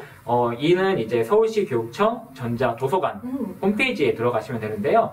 서울 주민이면 누구나 회원가입을 했을 때 전자도서관 이용이 가능하니 한번 참고해 주시기 바랍니다. 네, 이 독서와 관련된 2가지 사이트 꼭 활용해 봐야 되겠네요. 네. 자, 또 사전 질문으로 노트 정리법을 물어보셨습니다. 네. 방금 전에 노트를 정리하는 이유와 필요성을 알게 해주는 것이 먼저라고 하셨는데요. 정말 집중해서 잘 들어주셨네요. 그럼요. 네. 사실 노트 정리의 목적은 공부한 내용을 기억하는 건데요. 다시 말하면 노트에 정리한 내용은 아이 스스로 백지에 그 내용을 그대로 복원할 수 있어야 한다는 말이에요. 근데 하지만 대부분의 아이들은 노트를 작성하고 나서 그 작성한 내용을 다시 살펴보진 않아요. 그래서 노트 정리한 것을 수시로 살펴보는 것이 필요한데요. 노트 정리할 때는 핵심적인 내용을 개조식으로 작성하는 것이 좋습니다. 네네, 맞아요. 만약에 길게 줄글로 풀었으면은 사실 한눈에 안 들어오거든요. 네, 맞습니다. 그리고 글씨를 쓰느라고 노트 작성하는 시간이 너무 오래 걸려요. 지금 정말 중요한 말씀을 네. 해주셨는데요. 노트 정리에 많은 시간을 소비하지 않는 것이 좋습니다. 어떤 친구들을 보면은 정말 예쁘게 적는다고 색칠도 하고 펜을 바꿔가면서 맞아요. 이렇게 노트 정리를 하곤 하는데요. 네. 이렇게 노트 정리에 너무 시간을 많이 들이다 보면 정작 공부할 수 있는 시간이 줄어들기 때문에 그렇겠네요. 노트 정리는 정말 학습의 보조도구의 역할로서 조금 많은 시간을 소비하지 않도록 해주시는 것이 좋을 것 같아요. 조심해야 되겠네요. 네. 네, 또 다른 질문 한번 살펴볼게요. 네. 그날 분량의 문제풀이 정도만 해도 우리 아이가 금방 지친다고 해요. 네. 그래서 우리 학생이 지치지 않고 올해를 잘 보낼 수 있는 방법을 궁금해 하셨습니다. 자, 아이가 지쳐하고 네. 힘들어해요. 그러면 아무래도 자신감을 네. 올려줘야 되니까 역시나 칭찬과 격려의 말씀을 아낌없이 해주시는 것이 좋을 것 같은데요. 맞아요. 그런데 여기서 칭찬을 하실 때 한 가지 좀 생각해야 할 점이 있어요. 네. 노력한 과정을 칭찬하는 것과 결과를 칭찬하는 것에는 큰 차이가 있습니다. 선생님, 어떤 칭찬이 아이에게 더 좋을 것 같으세요? 아무래도요. 그 노력한 과정을 칭찬하는 것이 더 좋을 것 같은데요. 역시 네, 잘 말씀해 주셨습니다. 맞았죠? 네. 학습 동기를 높여주는 공부 원리라는 책의 저자인 캐롤 드웩 교수에 의하면 의지와 노력에 대해 칭찬을 받은 아이들은 새로운 과제에 대해서 의욕적인 모습을 보인다고 해요. 이번엔 노력하더니 정말 좋은 결과를 얻었네 라는 이런 칭찬을 들으면 자신의 의지와 노력에 따라 실력이 얼마든지 높아질 수 있다는 믿음이 생기기 때문인데요. 그래서 아이들은 이러한 믿음을 바탕으로 새로운 도전을 할 수 있게 되는 것이죠. 그렇군요. 그러면요. 네. 어쩜 너 이렇게 잘하니? 결과가 너무 좋구나. 내 다음에도 이것처럼 똑같이 잘하자. 이렇게 능력을 칭찬하는 말은 네. 조금 새로운 과제에 도전할 때 의욕을 꺾을 수도 있겠네요. 네, 맞습니다. 새로운 과제에 도전했다가 자신이 똑똑하지도 또 훌륭하지도 않은 것이 증명되면 비난을 받을까봐 그런 두려움이 생겨서 이러한 두려움으로 인해 도전을 점점 안 하게 된답니다. 그렇군요. 칭찬이 무조건 좋은 건 아니고요. 그 네. 과정을. 네. 앞으로 저도 아이에게 그 노력한 과정을 더욱 집중적으로 칭찬할 수 있도록 신경을 써야 되겠습니다. 네, 이 부분도 우리 부모님들께서도 이 부분을 적절하게 활용하시면 아이의 발달에 큰 도움을 되지 않을까 싶네요. 네. 자, 그러면 이제 지금부터 반민선 선생님께서 수학과 영어 네. 교과에 대해서 안내해 드리도록 할 텐데요. 네. 선생님 준비 이제 하러 아까부터 하실까요? 기다렸어요. 가겠습니다. 네. 벌써 준비가 되셨군요. 네. 자, 그러면 우리 이제 반민선 선생님께서 4학년 수학과 영어에서는 무엇을 배우는지 자세하게 설명해 드리도록 하겠습니다. 함께 살펴보시죠. 자, 이제는 수학 같이 한번 살펴볼까요? 자, 학부모님들, 학창시절에 수학 공부 좋아하셨나요? 만약에 수학을 좋아하셨다고 대답하셨다면, 정답을 맞추는 게 참 뿌듯했다. 풀이 과정을 찾아내는 것이 즐거웠다. 생활 속에서 이용할 수 있어서, 이런 대답을 하실 수 있으실 거예요. 그런데 수학을 마냥 좋아하지 않으셨다면 어떤 이유셨을까요? 계산 문제만 반복적으로 풀었거나 어느 한 부분이 이해가 안 됐는데 그 다음부터 이제 해결이 계속 안 돼. 이게 점차 쌓이다 보니까 수학을 싫어하게 됐다. 학생들도 이런 표현을 많이 합니다. 과연 수학은 이러한 계산으로만 이루어져 있을까요? 수학을 싫어하는 학생들의 답은 수학적인 지식, 기능과도 밀접합니다. 네, 수학에서 이거 없어서는 안 돼요. 하지만 수학을 좋아하는 학생들은 그 이상의 무언가를 경험했고 지속적으로 수학을 가까이 할 수 있는 힘이 생기게 한 것입니다. 자, 이와 관련해서 2015 개정 교육과정에서는 수학 교과 역량을 제시하였습니다. 학생들은 수학의 지식을 이해하고 기능을 습득하는 것과 더불어 문제 해결하는 것, 추론, 창의융합, 의사소통, 정보 처리, 태도 및 실천, 이러한 6가지의 수학 교과 역량을 길러서 창의적 역량을 갖춘 융합 인재로 성장해야 한다는 것입니다. 자, 수학을 잘했으면 하는 마음에 단순히 계산만 반복하게 하는 것, 수학적인 힘을 키우는 방법으로는 부족함이 있을 것 같습니다. 자, 초등학교 수학 내용은요, 다음과 같이 5가지 영역으로 구성되었습니다. 첫 번째, 자연수, 분수, 소수, 개념과 사칙 계산을 다루는 수화연산. 두 번째, 평면 도형과 입체 도형의 개념과 구성 요소, 공간 감각을 다루는 도형. 세 번째, 시간, 길이, 들이, 무기, 각도, 넓이, 부피. 네, 측정하고 어림하는 측정. 규칙을 찾고 비와 비례식을 배우는 규칙성. 마지막으로 자료를 수집하고 분류, 정리, 해석해서 사건이 일어날 가능성을 다루는 자료와 가능성까지. 이렇게 초등학교에서 학습하는 내용은 중학교, 고등학교 수학 학습의 토대가 됩니다. 근데 거기서 끝나는 게 아니고요. 이제 학생들의 진로에 따라 자연과 공학, 의학, 당연히 수학이 응용이 되겠죠. 사실 그것뿐만이 아닙니다. 경제, 경영학, 나아가서는 인문학, 예술, 체육 분야까지도 수학이 기초가 됩니다. 이를 위해서 학생들은 수학의 지식을 이해하고 기능을 습득하는 것과 더불어 방금 말씀드린 6가지 수학 효과 영역을 길러야 할 것입니다. 자, 그럼 우리 각 영역별로 6개 학년에서 어떤 순서를 배우는지 살펴볼까요?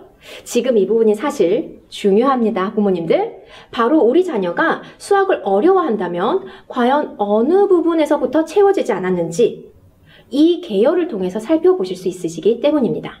자, 먼저 수학연산 한번 볼까요? 네, 1학년 10이 넘어가는 덧셈, 2학년 받아올림과 내림이 있고요. 곱셈 구근도 등장을 합니다. 자, 3학년 네, 세자리수 덧뺄셈, 곱셈 나눗셈, 분수 소수가 등장을 하네요. 자, 4학년입니다. 세자리수, 두자리수, 곱셈 나눗셈 뿐만 아니라요. 방금 3학년 때 배웠던 분수 이용해서 분모가 같은 분수의 덧뺄셈이 나옵니다. 자, 5학년은요. 이러한 분수와 소수의 관계를 알아보고요. 엄청 중요해요. 그리고 학생들 어려워합니다. 약수와 배수, 약분과 통분, 분모가 다른 분수의 덧셈, 뺄셈이 나오고요. 마지막 6학년은 이러한 분수의 곱셈, 나눗셈, 소수의 곱셈과 나눗셈이 나오게 됩니다. 자, 선생님들께서 학생들마다 수학 평가 결과를 보고 어디에서 부족했는지 이러한 계열에서 찾으시고요. 그 시점을 찾아서 보충 지도를 하게 됩니다. 자, 가정에서도 이러한 계열을 꼭 기억하시어 4학년 내용이 5학년에서 어떻게 연결되는지 중요성을 아시고 지금 꼭 학습해야 할 내용을 놓치지 않도록 살펴보시면 좋겠습니다. 자, 여기서 잠깐 짠! 돌발 문제입니다. 자, 학부모님들 긴장하셔야 될 것 같은데요. 문제 한번 보실까요? 자, 5분의 1 더하기 10분의 3을 계산하시오. 학부모님들 제가 시간 좀 드릴까요? 아니면 암산으로 되셨을까요? 네. 지금 제가 답을 맞추려고 하는 게 아니에요. 우리 학생들이 이 문제를 풀기 위해서 어떤 과정이 필요했는지를 살펴보는 겁니다. 자, 첫째, 분모가 다른 분수의 덧셈이네요. 그러면 분모를 같게 해야 되는구나. 왜냐하면 이 전 단계에서 우리가 분모가 같은 분수의 덧셈을 배웠거든요. 자, 분모를 같게 하려면 분모의 최소 공배수를 구해야 되는구나. 그럼 또 최소 공배수는 어떻게 해야 되지? 배수를 알아야 됩니다. 배수를 구할 수 있으려면 곱셈 구구를 알아야 돼요. 자, 학부모님들, 사실 이 문제는요, 4학년 문제가 아니고 5학년 문제입니다. 5학년 문제를 풀 때 과연 몇 학년 개념부터 들어오는지 볼까요? 자, 곱셈 구구 2학년에서 들어왔죠? 사실 곱셈 구구도 같은 수를 반복해서 더하는 거기 때문에 1학년부터 생각한다고 생각하셔야 돼요. 1학년에서 덧셈, 2학년에서 곱셈 구구, 다음에 3학년에서 분수, 4학년에서 분모가 같은 분수의 덧셈. 이게 더해져서 4학년 들어가서 배수, 약수, 최소 공배수, 최대 공배수 이런 게 더해져서 이 문제 하나를 풀게 되는 거예요. 그래서 학부모님들 이거 하나 우리 학생들이 조금 어려워한다고 이것도 모르냐 하시면 안 됩니다. 사실 이렇게 많은 개념이 쌓여서 풀어야 되는 거예요. 근데 여기 사실 더 있습니다. 계산 결과가요. 20분의 10이 나왔어요. 그런데 문제에서 계산 결과를 가장 간단하게 표현해라 이렇게까지 나온 거예요. 자, 무엇이 필요할까요?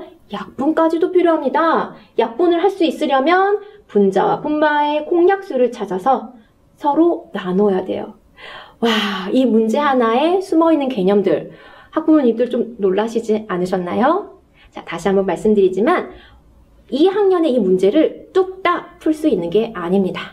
우리 학생들 차근차근 개념을 밟아왔기 때문에 혹시 이 문제가 어려웠다면 이 많은 개념 중에서 어디서부터 좀 어려워했는지 그거를 찾아주셔야지 학생들이 그런 어려움이 누적되지 않고 또 수학에 대한 흥미를 잃어버리지 않고 계속 할 수 있을 거예요.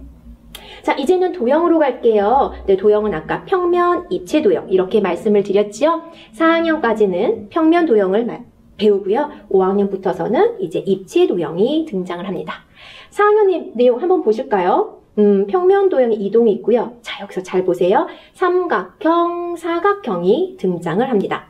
자, 삼각형을 알 수 있는 거는 각도를 배우기 때문이에요. 각도에 따라 뭐 예각, 둔각 이런 삼각형의 종류를 배우고요. 또 사각형도 이렇게 나오는데요.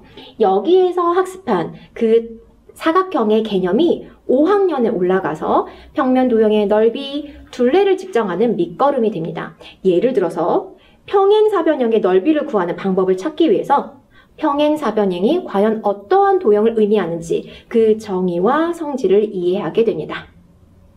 그리고 이러한 평면 도형은 5, 6학년 때 입체 도형을 이해하는 밑바탕이 됩니다. 세 번째, 규칙성으로 한번 가볼까요?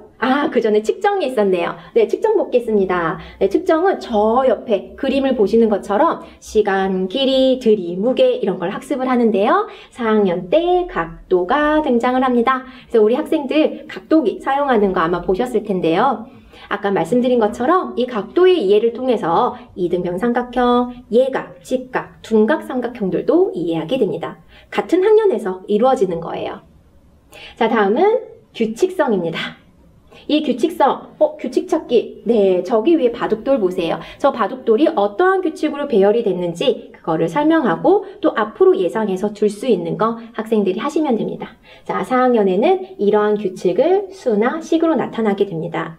6학년 때는 특별히 비와 비율, 몇 대에 몇 이러한 표현도 등장을 하게 됩니다. 네. 자료화 가능성은 자료 처리 면에서 자료를 수집하고 분류, 정리, 해석을 해서 통계의 과정을 겪는 것입니다. 여러 가지 그래프가 등장하죠. 특히 이 영역은 실생활 속에서 뉴스나 신문의 그래프를 접하고 해석하는 과정에서 학습 내용을 실제로 적용할 수 있습니다. 자, 6학년 때에는요, 그래프 이외에도 어떠한 사건이 일어날 확률도 학습합니다. 자, 이렇게 영역별로 살펴봤는데요. 자, 각 학년별로 중요한 특징만 다시 정리해드렸습니다. 꼭 잊지 마시라는 그런 의미예요. 제가 막 긴장이 되네요. 자, 이렇게 보시면요. 1학년, 10이 넘는 연산을 여러 번 반복을 해야 합니다. 자, 이것을 바탕으로 2학년 때 받아 올림과 내림이 완성이 되어야 되고요. 곱셈, 구부, 이것을 띄어세기나 배의 개념을 바탕으로 직관적으로 이해할 수 있어야 됩니다. 3학년은요, 나눗셈, 또 분수와 소수의 개념을 이해를 해야지 4학년 가서 이거의 사칙연산을 할 수 있게 됩니다. 또 아까 말씀드린 것처럼 평면 도형의 개념 꼭 잡고 가야 돼요. 자, 5학년 약수와 배수 학생들 많이 어려워합니다. 네, 이거를 기점으로 수학이 좋아요? 어려워요? 이런 표현들 많이 하더라고요. 또 규칙성과 문제 해결을 강조하고 여러 가지 단위들을 총 정리하게 됩니다. 자, 6학년이에요. 분수와 소수의 덧셈, 뺄셈, 복습. 이제 마지막 단계인 거죠. 네, 이런 것을 바탕으로 또 입체 도형도 나오게 됩니다. 자, 1, 2학년들은 자연수, 3, 4학년은 자연수의 사칙 연산, 그리고 평면 도형, 5, 6학년들은 분수와 소수의 연산, 입체 도형을 중심으로 구성이 되어 있음을 알 수 있습니다. 자, 그렇다면 우리 아이가 공부하는 교과서 어떻게 구성이 되어 있을까요? 네, 수학은 수학 익힘책이랑 짝꿍이지요? 네, 학기별로 제작이 되어 있습니다. 자, 이번 수학 교과서 캐릭터가 등장을 하고요. 학생들이 수학을 보다 쉽고 재미있게 느끼면서 또 긍정적인 마음을 지닐 수 있도록 수학책 가장 처음에 수학은 내 친구 이게 구성이 되어 있어요. 또 각 단원을 끝날 때마다 수학으로 세상 보기가 제시가 되어 있습니다. 네, 다 한번 살펴보실까요? 이게 4학년 1학기 목차예요. 네, 큰 수, 각도, 곱셈과 나눗셈, 평면 도형의 이동, 막대 그래프, 규칙 찾기. 자, 이제 2학기 시작을 했잖아요. 저 어머님들 아이들 책 이렇게 열어보시면 분수의 덧셈과 뺄셈, 삼각형, 소수의 덧셈과 뺄셈, 사각형, 꺾은 선 그래프, 다각형 이렇게 나옵니다. 자, 이제 수학 익힘책 한번 볼까요? 수학 익힘책은 사실은 자기 주도적으로 학습하는 워크북이에요. 자, 한번 볼까요? 실제로 한 챕터의 시작을 보시면 공부한 날, 몇 월, 며칠 이렇게 나와 있잖아요. 그래서 학교에서 공부한 후에 내가 집에 와서 스스로 복습하는 용도로 워크북처럼 사용을 하면 됩니다. 그래서 나는 몇 월, 며칠을 공부했어. 적을 수 있는 공간을 제공을 한다는 거예요. 네, 두 번째, 수학 교과서의 수준과 범위를 벗어나지 않습니다. 네, 학교 공부를 열심히 했다면 충분히 학습할 수 있어요. 네, 여기 보시면 한 단원이 시작하는 챕터예요. 이게 분수의 덧셈 곱뺄셈? 분명히 그 전 학년에 배웠던 건데, 네, 그렇습니다. 이게 바로 세 번째 특징인데요. 네, 선수학습의 내용을 확인하는 기회가 제공이 되어 있습니다. 이거를 통해서 또 우리가 개요를 생각할 수 있네요. 아, 이번 단원을 잘 공부를 하려면 이 내용, 지난 학기 또는 지난 학년에 이 내용을 배워야 되는구나 확인할 수 있을 거예요. 네, 마지막으로 또 정답과 풀이를 제공하기 때문에 혼자 공부하고 확인하는 자기주도적인 학습이 가능할 것입니다. 네, 4학년에서는 꼭 수학에서 말씀을 드릴게요. 네, 4학년 덧셈, 뺄셈, 곱셈, 나눗셈 우리가 일명, 사칙, 연산이라고 하죠. 꼭 마스터해야 됩니다. 왜? 이 다음에는 안 나와요. 네, 이 다음에는 분수, 소수로 덧셈, 뺄셈 나오니까 지금 자연수 단계에서 꼭 끝내셔야 됩니다. 네, 두 번째, 특히나 분수와 소수의 개념은 확실하게 해줘야 돼요. 네, 다음에 세 번째, 평면 도형의 정의와 성질 꼭 짚고 가야 됩니다. 어머님들 그 교과서 보잖아요. 그러면 교과서에 이러한 모형의 그 공간이 있어요. 여기가 일명 약속하기라고 이제 부르기도 하는데요. 자, 마름모를 무엇이라고 합니까? 네, 네 변의 길이가 모두 같은 사각형을 마름모라고 합니다라고 약속하는 이 정의가 있거든요. 이거를 꼭 이해해서 5학년 때 평면 도형 넓이 구하는 원리를 이해할 수 있도록 하면 좋겠습니다. 네, 지금까지 수학 알아봤는데요. 마지막으로 영어 살펴보도록 하겠습니다. 자, 영어는요, 현재 국제적으로 가장 널리 통용되고 있는 언어죠. 그래서 서로 다른 언어적 배경을 가진 사람들 간의 주요한 의사소통 수단입니다. 자, 우리 의사소통 어떻게 하죠? 눈빛으로도 할 수 있어요. 또 몸짓으로도 할 수 있어요. 하지만 보다 정확하게 의사를 표현하기 위해서는 말과 문자가 필요하죠. 그래서 영어도 듣기, 말하기, 읽기, 쓰기 이러한 기능을 골고루 갖추어야 됩니다. 자, 여기서 듣기, 말하기는 소리, 음성 언어고요. 읽기, 쓰기는 문자 언어입니다. 자, 새로운 언어를 배우기 시작하는 기초 단계에서는 음성 언어 중에서도 듣고 말하기에서 시작을 하고요. 더 나아가 읽고 쓰는 능력까지 갖추게 됩니다. 자, 이렇게 영어를 이해하고 표현하는 능력은 이해하고 표현하는 능력. 네, 이것은요, 현대사회에서 반드시 갖추어야 할 역량입니다. 그렇기 때문에 학부모님들께서 영어 교육에 많이 관심을 보이시고, 그래서 학생 개인별로 영어 노출 시기와 정도가 다르기 때문에 학습 격차가 많이 보이는 과목 중에 하나가 영어입니다. 자, 이 시간에는요, 학교 영어 교육을 중심으로 이야기를 나눠보고자 합니다. 자, 영어를 공부한다라고 하면 어떤 장면이 떠오르시나요? 단어를 수십 번씩 쓰면서 외우는 장면, 영어 교과서의 글을 막 눈 감고 외우는 장면, 문장의 구조를 주어, 동사 하면서 외우는 모습, 예전에 아주 전형적인 영어 공부 모습이라고 할 수 있습니다. 하지만 이 그림을 보면 읽기, 쓰기만으로는 영어를 공부한다고는 할 수 없습니다. 우리가 기본적으로 듣기, 말하기, 듣고서도 말을 하지 않으면 의사소통이 완성되지 않지요. 이 모든 기능이 다 어우러졌을 때 우리가 영어가 잘 된다라고 할 수 있을 거예요. 자, 영어 공부 이 힘을 길러야 합니다. 자, 기본적으로 학교 영어에서는요, 영어로 의사소통할 수 있는 역량을 키우고자 합니다. 자, 이것은 일상생활 속에서 다양한 상황에서 영어로 의사소통할 수 있는 역량을 의미를 하는데요. 방금 보여드린 이해하고 표현하는 능력이 모두 포함이 됩니다. 그렇다면 이 역량을 모두 갖추었다고 정말 영어를 잘한다 라고 말할 수 있을까요? 자, 학교 영어에서는 의사소통 이외에도요, 더 있어요. 자, 첫 번째가 자기관리 역량입니다. 무엇이냐? 영어 재밌어, 공부하고 싶어, 궁금해. 이러한 마음이 일게 돼서요, 자기주도적으로 영어 학습을 지속할 수 있는 그런 힘을 의미를 합니다. 영어에 대한 흥미, 또 학습 동기, 또 영어에 대한 궁금증, 이런 것을 바탕으로 자신감이 유지가 되는 거예요. 네, 스스로 영어를 공부할 수 있는 힘, 중요하죠. 네, 더불어 타인에 대한 배려, 관용, 대인관계 능력은 굉장히 중요한 역량인데요. 특히 우리 영어에서는요, 여러 가지 문화를 다루잖아요. 그래서 문화 정체성, 또 언어 및 문화적 다양성에 대한 이해와 포용 능력도 함께 기르는 것을 목표로 합니다. 자, 마지막으로는요, 지식 정보화 사회에서 영어로 표현된 정보를 적절하게 활용하는 역량입니다.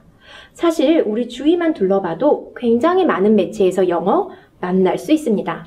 그러한 영어 정보를 분석하고 활용하는 능력도 지금 우리 아이들이 함께 길러야 하는 영어 능력입니다. 잘 듣고 말하고 읽고 쓰기, 그것만으로 완성되는 게 아니라는 거 말씀을 드립니다. 네, 다음은 우리 4학년 영어 어떤 내용을 보는지 한번 살펴볼게요. 그런데 우리 학부모님들, 제가 지금 보여드리는 이 단원 제목이 우리 아이 교과서랑 좀 다른데? 네, 그렇습니다. 우리 영어는요, 네, 검정 교과서이기 때문에 몇 개의 종류가 있어요. 그래서 학교에서 일정한 절차에 따라 선택한 교과서를 배우게 되는데요. 제목이 다르더라도 이 학년에서 배우는 기본적인 문장 구조나 또 어휘수는 다 같습니다. 자, 어머니도 한번 보세요. 쉬워 보이나요? 네. 어떻게 보면 쉽지만 또 처음 접하는 친구들한테는 굉장히 어렵습니다. 그렇기 때문에 처음에는 열심히 듣는 것을 바탕으로 말하는 연습하고요. 이제 점점 문자에 노출을 해서 읽고 쓰기까지 점점 확장을 하면서 배우도록 구성이 되어 있습니다. 자, 교과서를 직접 한번 볼까요? 이게 무슨 1학년 그림책처럼도 생겼죠? 영어 조금밖에 없어요. 다 그림이에요. 네, 이 그림에서 학생들이 충분히 상황을 이해를 하고, 이런 상황에서 이런 표현을 쓰겠구나, 듣고 말하게끔 노출을 하는 겁니다. 또 실제 학생들의 대화를 보여줘서 듣고 따라하게 하고요. 자, 여기에는 챈트라는 말이 나오는데요. 어머니 혹시 챈트 들어보셨나요? 아니면 랩은 들어보셨나요? 네. 약간 랩이랑 비슷해요. 하지만 그렇게 빠르진 않지만 일정한 박자에 맞춰서 우리가 어떤 표현을 연습을 하는 건데요. 이 챈트는 제가 잠시 후에 라이브로 보여드리겠습니다. 기대하세요. 네, 다음 차시를 보면요. 노래도 부르고요. 또 짝꿍과 함께 대화하는, 과제를 해결하면서 대화하는 그런 시간도 있습니다. 또 우리 학생들이 굉장히 좋아하는 게임도 있고요.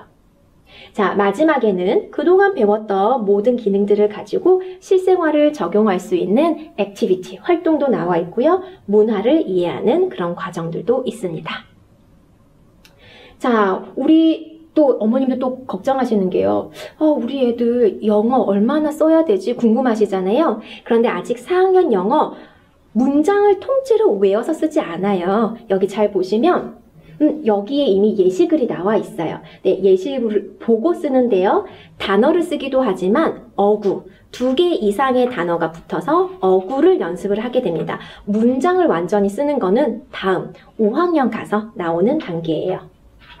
자, 학교 영어 교육 어떻게 공부를 할까요? 네, 첫 번째는 몸으로 말해요. 네, 우리 학생들 기본적으로 신체 활동 굉장히 좋아합니다. 자, 영어에서도 마찬가지인데요. 선생님께서 어떤 말씀을 하셨을 때 stand up 했을 때 학생들이 일어나는 이런 반응을 보인다는 거는 우리 학생이 이해를 했구나. 또 이거를 알아볼 수 있는 척도가 되겠죠. 네, 두 번째는 역할놀이입니다. 네, 모든 과목에서 학생들 역할놀이 사랑해요. 영어에서도 마찬가지입니다. 네, 내가 어떤 역할을 맡아서 연기를 할 때 자연스럽게 영어를 사용하게 하는 그런 좋은 방법이에요. 네, 세 번째로는 소리와 철자입니다. 일명 파닉스인데요. 어떠한 철자가 무슨 소리가 나느냐 이 관계를 이해를 해야 되는데 이거는 3학년에서부터 시작을 하게 됩니다. 3학년, 4학년에 걸쳐서 이 소리와 철자의 관계를 잘 이해를 해야지 이 다음 단계에서 기본적으로 단어를 읽을 수 있고 읽고 그 의미까지 확장을 할 수가 있어요. 그래서 이것을 위해서 우리 원어민 선생님의 동영상 모습을 참고를 한다든지 또 같은 음가를 가진 여러 단어들을 같이 배운다든지 이런 활동을 합니다. 자, 다음으로는 찬트와 송이 있습니다. 네, 찬트는 제가 아까 말씀드렸고요. 네, 송, 노래죠. 저는 개인적으로 영어 공부할 때 노래 참 많이 불렀던 기억이 나는데요. 우리 학생들도 학교에서 듣던 그 노래 흥얼거리다 보면 가사를 외우게 되고 그 가사는 결국 그 단원에서 꼭 배워야 되는 주요 표현이 되지요. 나도 모르게 외우고 있게 됩니다. 그래서 어머님들 요즘에 그 영어 교과서는 디지털 교과서 형태로 각 출판사에서 제공을 하고 있는데요. 댁에서 이러한 노래를 계속 틀면서 반복적으로 한다면 우리 학생들도 나도 모르게 다 외우고 있을 것 같네요. 자, 마지막으로는 놀이와 게임입니다. 우리 학생들 정말 좋아하죠? 선생님, 오늘은 무슨 게임이에요? 항상 이렇게 질문을 하는데요. 자, 어떤 놀이와 게임이 있는지, 또 집에서는 어떻게 할 수 있는지 저희가 직접 보여드리도록. 네, 수고 많으셨습니다.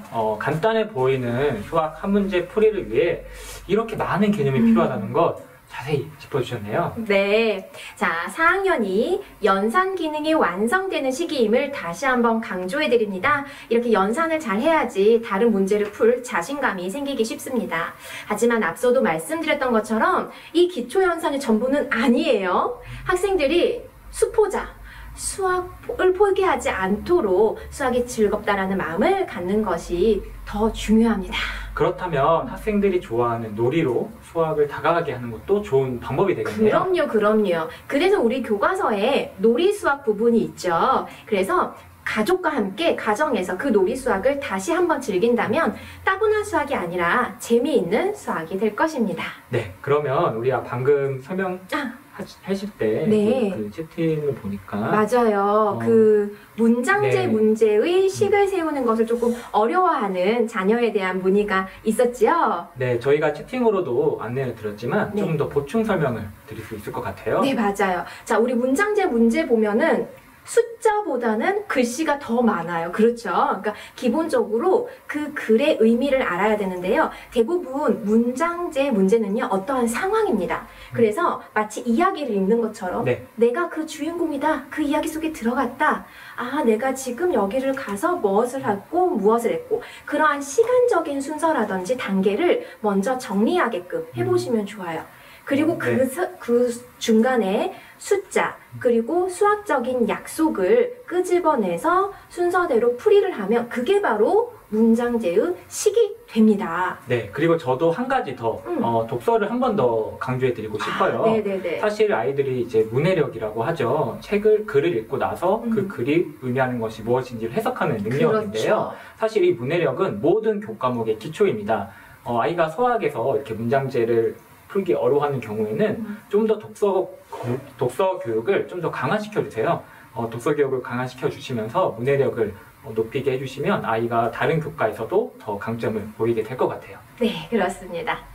네, 그러면 이제 제가 하나 더 있잖아요. 그쵸? 네, 맞습니다. 이제 저희가 지금까지 수학에 대해서 좀 얘기해봤는데요.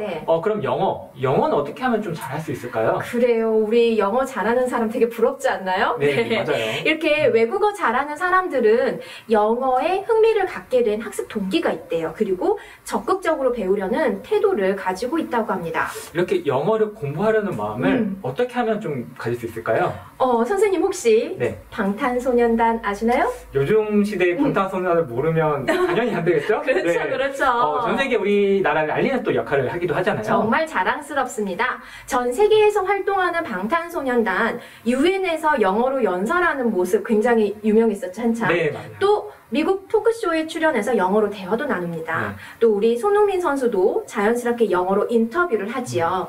이렇게 학생들이 좋아하는 이런 인물들이 세계적인 활동을 하면서 영어를 사용하는 모습을 접하면 영어가 단순히 암기해서 시험을 보기 위한 과목만은 아니라는 새로운 시각을 가질 수 있겠습니다. 저는 개인적으로 학창 시절에 팝송 듣는 걸 굉장히 좋아했었거든요. 그것도 영어 공부에 좀 도움이 될 것 같아요. 아주 잘하셨습니다. 노래 정말 많이 도움이 되죠. 제가 아까 말씀드렸던 것처럼 교과서에서 제공하는 노래와 챈트를 집에서도 흥얼거리는 거 되게 좋거든요. 그리고요, 우리 4학년 좀 어려 보이지만 쉬운 팝송도 꽤 좋아해요. 정말요? 이 노래 아실까요? 어떤 노래? You raise me up, 손이 자동으로 올라가네요. can stand the mountain. 해주니까 하나 더. 아, 네. Heal the Heal world, make it a better place. 아, 저도 모르게 따라 부르게 됐는데요. 그쵸. 네, 맞습니다. 이런 모든 가사를 정확히 부르지는 못하더라도 네. 재밌잖아요. 흥얼거리게 네. 되잖아요. 그러면 영어가 어떻게 지금 표현이 되는 거지? 관심을 갖게 되는 것입니다. 그러면 선생님 네. 아까 설명을 하실 때 네. 챈트를 라이브로 아, 부르신다고 하셨는데요. 네네. 좀 기대가 되네요. 아니 그걸 기억하고 계셨어요? 아, 그런 거는 당연히 네, 기억해야죠. 그러면요, 저 혼자 할 수는 없죠. 네? 저 혼자 할 수는 없어요. 네네. 저도 해야 되나요? 그럼요. 그래요? 왜냐면 우리 같이 보여드리고 있잖아요. 아, 네. 마음의 준비를 좀 하고. 네, 그러면. 도와주실 거죠? 네, 네, 알겠습니다. 네, 좋아요. 네. 자, 그러면 저를 한번 따라서 한번 불러보세요. 네, 알겠습니다. 챈트는 제가 아까 랩처럼 느껴지신다고 했는데요. 이제 네. 박수 치면서 리듬을 맞추시면 돼요. 자, 박수 네. 준비. 1, 2, 3, 4. Where is my bag? Where is my One more bag? time. Where is my bag? Where is my bag? Good. On the desk. On the desk. It's on the desk. On the desk. On the desk. It's on the desk. Perfect. Perfect. 네, 아, 너무 네. 잘하셨어. 아, 근데 정말 하다 보니까 네. 리듬도 타지고 좀 재미가 있는 것 같아요. 그렇죠. 이게 바로 챈트의 매력입니다. 네, 처음 들었을 때는 되게 생소하거든요. 네. 이게 랩도 아니고 노래도 아니에요. 그런데 이렇게 리듬에 맞추어 부르다 보면은 표현뿐만 아니라 억양도 같이 연습할 수 있어요. 우리 친구들이 제가 이렇게 말할 기회를 주면 네. Where is my bag? 이렇게 한 줄로 쭉 하거든요. 네. 근데 챈트를 생각을 하면 네. Where is my bag? 이렇게 억양이 자연스럽게 됩니다. 저도 아까 챈트를 따라 부르다 보니까 억양이 자연스럽게 이렇게 그렇죠. 표현이 됐던 것 같아요. 그렇죠, 그렇죠. 정말 신기하네요. 네. 그래서 가정에서도 학부모님들께서 영어에 조금 자신이 없으시더라도 큰 소리로 재밌게 불러주시고 대화를 해주시는 것이 좋습니다. 영어, 사실 언어잖아요. 네, 맞아요. 그렇기 때문에 이거는 사람과 사람끼리 말하고 듣고 굉장히 중요합니다. 네. 그런데 학생한테 혼자 쓰면서 단어 외워, 네, 독해해봐, 이거 맞지 않는 거예요. 네, 또 우리 교과서에는요, 짠짜잔 이렇게 뒤편에 아주 다양한 그림 카드나 또 단어 카드를 제공하고 있어요. 이러한 카드를 활용해서 다양한 게임을 할 수 있습니다. 게임 들으니까 좀 하고 싶은 마음이 드는데요. 어머 선생님, 네. 이렇게 챈트도 하고 싶어하고 게임도 하고 싶어하시고 네. 욕심이 많으신데요. 좀 약간 졸린 시간이기도 하니까요. 그렇죠, 그렇죠. 네, 그럼 한번 해볼까요? 아, 네, 좋아요. 선생님 좋습니다. 하신다고 하니까 제가 네. 또 좀 해드려야 되겠죠? 자, 그래서 사실은 준비했습니다. 네. 자, 학부모님도 한번 보세요. 사실 이 카드는 제가 뒤에 교과서에 있는 카드 하나씩 해서 만든 건데요. 네, 만약에 교과서 카드가 없더라도 직접 종이 잘라서 간단하게 그림을 그려도 괜찮습니다. 제가 오늘 할 퀴즈는요, 스피드 게임 같은 거예요. 네, 카드를 뒤집어서 한 줄로 늘여놓았습니다. 이 카드는 우리 가족 소개와 관련된 그림이에요. 네, 서로 양 끝에서 출발할 거예요. 네. 네, 뒤집으면서 그 카드가 의미하는 표현을 빨리 재빠르게 얘기를 합니다. 서로 가운데를 향해서 오다 보면 만나겠죠? 네. 그때 rock, scissors, paper 가위바위보를 해서 이긴 사람은 계속 공격을 하고요. 네. 진 사람은 다시 원래대로 와서 다시 시작을 하게 돼요. 목표는요. 네. 서로 상대방에게 먼저 도착하는 사람이 승. 음. 이해가 되셨을까요? 설명을 너무 잘해주셔서 바로 시작해도 될 것 같은데. 그럴까요? 네. 그 준비되셨어요? 네, 준비됐습니다. 한번 해봅시다. 네, 좋습니다. Okay. Are you ready? I'm ready. Go! This is my This is my brother. grandmother. This is my father. sister. This is my mother. Okay. Rock, scissors, paper. I win! 네. 네네네. This is my father. grandmother. This is my father. Okay, okay. Once again. Rock, scissors, paper. Rock, scissors, paper. 네, 빨리 가시죠. 네. This is my brother. This is my sister. 자, Rock, scissors, paper. Rock, scissors, paper. Rock, scissors, paper. I win! 네. 네. 이런 식으로. 저희 승부욕을 너무 보여서 창피합니다. 네, 좀 게임이다 보니까 그렇죠, 제가 그렇죠. 승부욕이 좀 있는 것 같아요. 근데 네. 하다 보니까 말을 하게 되지 않나요? 네. 네, 이 즐거움에 빠져다 보면은 네. 하게 되어 있어요. 네, 그런데 방금 이렇게 사용한 카드는요, 이러한 게임 말고도요, 빙고 게임, 또 메모리 게임 굉장히 다양하게 사용할 수 있어요. 네, 이렇게 사용한 카드는 지금 학부모님들 여기 아래 보이시죠? 네, 교과서 제일 앞에 지퍼백을 붙이시면요. 그 안에 넣어서 보관하고 여러 번 사용할 수 있어요. 그리고 충분히 다 사용하고 나면은 영어 공책에 붙여서 쓰기 활동으로도 활용할 수 있습니다. 이렇게 수학과 영어까지 이야기를 좀 나눠봤는데요. 우리가 4학년에서 배우는 이런 주요 교과의 내용이 좀 정리가 되는 것 같아요. 학부모님들께도 좀 많은 도움이 됐으면 하는 바람이 있는데요. 네. 이제 세 번째 주제로 한번 넘어가 보도록 할게요. 네. 슬기로운 온라인 학습 알아볼까요? 그렇죠? 네. 자, 또 화이트보드를 제가 한번 뭔가 준비하셨어요. 준비를 좀 해볼게요. 사실 이 온라인 학습과 관련된 질문을 아주 많이 주셨어요. 그래서 저희가 학습과 생활로 주제를 나누어서 온라인 학습을 맞이하는 방법에 대해서 이야기를 하도록 하겠습니다. 네. 자, 먼저 학습 방법에 대해서 알아보도록 하겠습니다. 짠짜잔, 짠! 네. 온라인 학습을 하면서 아이의 집중력이 떨어지지는 않을까 걱정이 있으실 것 같아요. 네, 아무래도 혼자 컴퓨터 앞에 앉아서 영상을 보다 보면 좀 집중력이 떨어질 수밖에 없는데요. 그래요. 네, 영상을 볼 때 교과서나 배움 노트에 키워드 중심으로 이렇게 메모하면서 듣도록 해주시는 것이 좋습니다.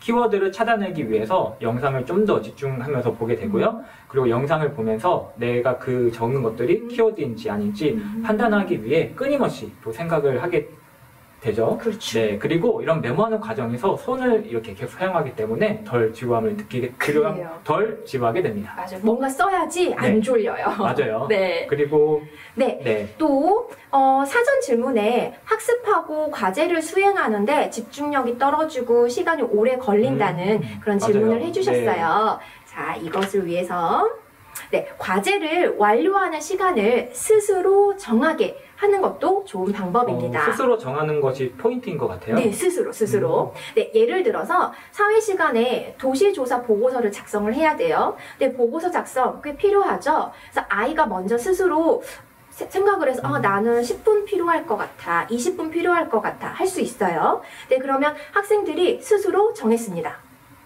그러면은 이렇게 시간을 정하고 나서 네. 타이머를 앞에 두는 것도 괜찮은 방법일 것 같아요. 그렇죠. 이제 그게 목표가 되는 거니까요. 네. 자, 이렇게 시간을 체크하면서 과제를 수행을 하게 되는데요. 만약에 그 시간 안에 수행을 완료했다. 그럼 당연히 칭찬과 격려를 해주셔야 돼요. 근데 만약에 그 목표를 초과했다. 선생님 혼내시겠어요?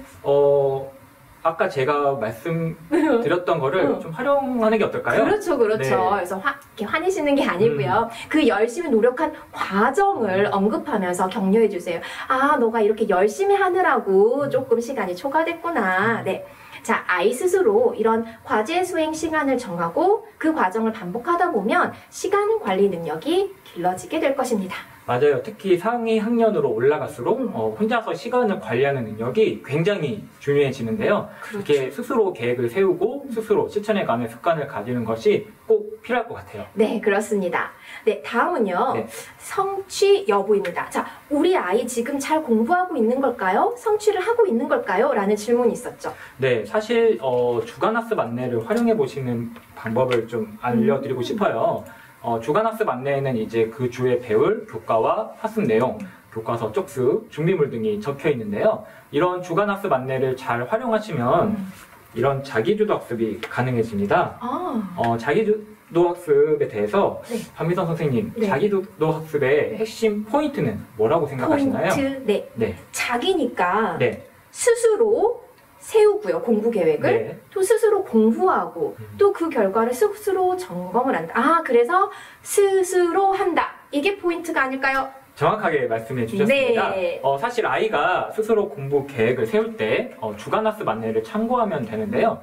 오늘 배울 교과와 학습 네. 내용을 살펴보면서 배울 내용을 미리 확인하고 또 쪽수를 보면서 교과서를 미리 읽게 하는 것도 좋을 것 같아요. 그렇죠. 교과서를 조금이라도 먼저 읽고 수업을 듣는 것과 허둥지둥 막 페이지 열어가지고 수업에 임하는 거 차이가 있겠죠. 네, 그 교과서를 미리 읽으면서 오늘 배울 내용이 뭘지 생각하고 중요하다고 생각하는 내용에는 밑줄을 한번 긋게 해보세요. 그리고 수업을 듣고 나서 그날 배운 내용을 복습해야 그렇죠. 하는데요. 사실 이 부분에 대한 학부모님들의 사전 질문도 참 많았었죠? 그렇습니다. 네, 사전 질문에서도 하루에 얼마나 공부를 해야 하나요? 얼마만큼의 시간을 해야 되나요? 질문을 주셨어요. 이건 저도 궁금해요. 사실 하루 공부 시간을 정할 때 수업을 듣는 시간과 스스로 공부하는 시간을 구분하는 것이 좋습니다. 스스로 공부하는 시간을 확보해서 복습하는 것이 자기주도 학습인데요. 초등학교 4학년 같은 경우에는 2시간을 기준으로 아이의 성향에 따라서 시간을 증감해가며 이렇게 공부 시간을 정하시면 될 것 같아요. 아, 그래요. 그러면 공부 양은 오늘 배운 것들을 모두 복습하는 것을 기준으로 삼으면 되겠네요. 네, 복습을 완료하면 주간학습 안내에 완료 표시를 한번 하게 해주세요. 네. 만약 시간이 부족해서 그날 해야 될 복습을 하지 못한 교과가 있다면 주말, 특히 토요일 오전 같은 시간을 활용해서 그 주에 마무리할 수 있도록 지도해 주시는 것이 좋습니다. 네, 그렇군요. 네. 또 사전 질문에서 국어, 수학, 영어에 비해서 사회나 과학을 복습할 시간이 부족하다고 말씀하셨어요. 자, 우리 4학년 사회는요, 또 과학도 마찬가지예요. 한 주에 3시간씩 배정이 되어 있습니다. 네. 그래서 주간학습 안내를 따라서 사회와 과학 복습을 하고 방금 말씀하신 것처럼 부족한 부분은 토요일 오전까지. 그러니까 한마디로 그날 모두 하면 좋지만 네. 혹시나 조금 못했더라도 토요일까지는 완료를 하자 이거네요. 네. 그리고 토요일 오전이라고 말씀드린 부분은 토요일 오전까지 완료했으면 토요일 오후나 일요일은 그래도 좀 푹 쉬게 그렇죠. 네, 해주는 것도 좋을 것 같아요. 네, 맞아요. 네. 그러면 지금까지 자기주도 학습과 관련된 사전 질문 몇 가지를 좀 살펴보았는데요. 네. 성취 여부를 그러면 어떻게 확인할 것인가? 이건 역시 주간학습 안내를 활용하면 될 것 같아요. 네. 사실 이제 선생님들은 학생들이 성취 기준에 모두 도달할 수 있도록 수업을 구성하면서 학습 내용을 정하시는데요. 네. 주간학습 안내 맞는 펜인 것 같아요. 네. 네, 이 주간학습 안내에 나와 있는 학습 내용을 착실히 따라간다면 우리 4학년에서 요구하는 성취 기준에 모두 도달할 수 있겠네요. 네, 정확하게 말씀해 네. 주셨습니다.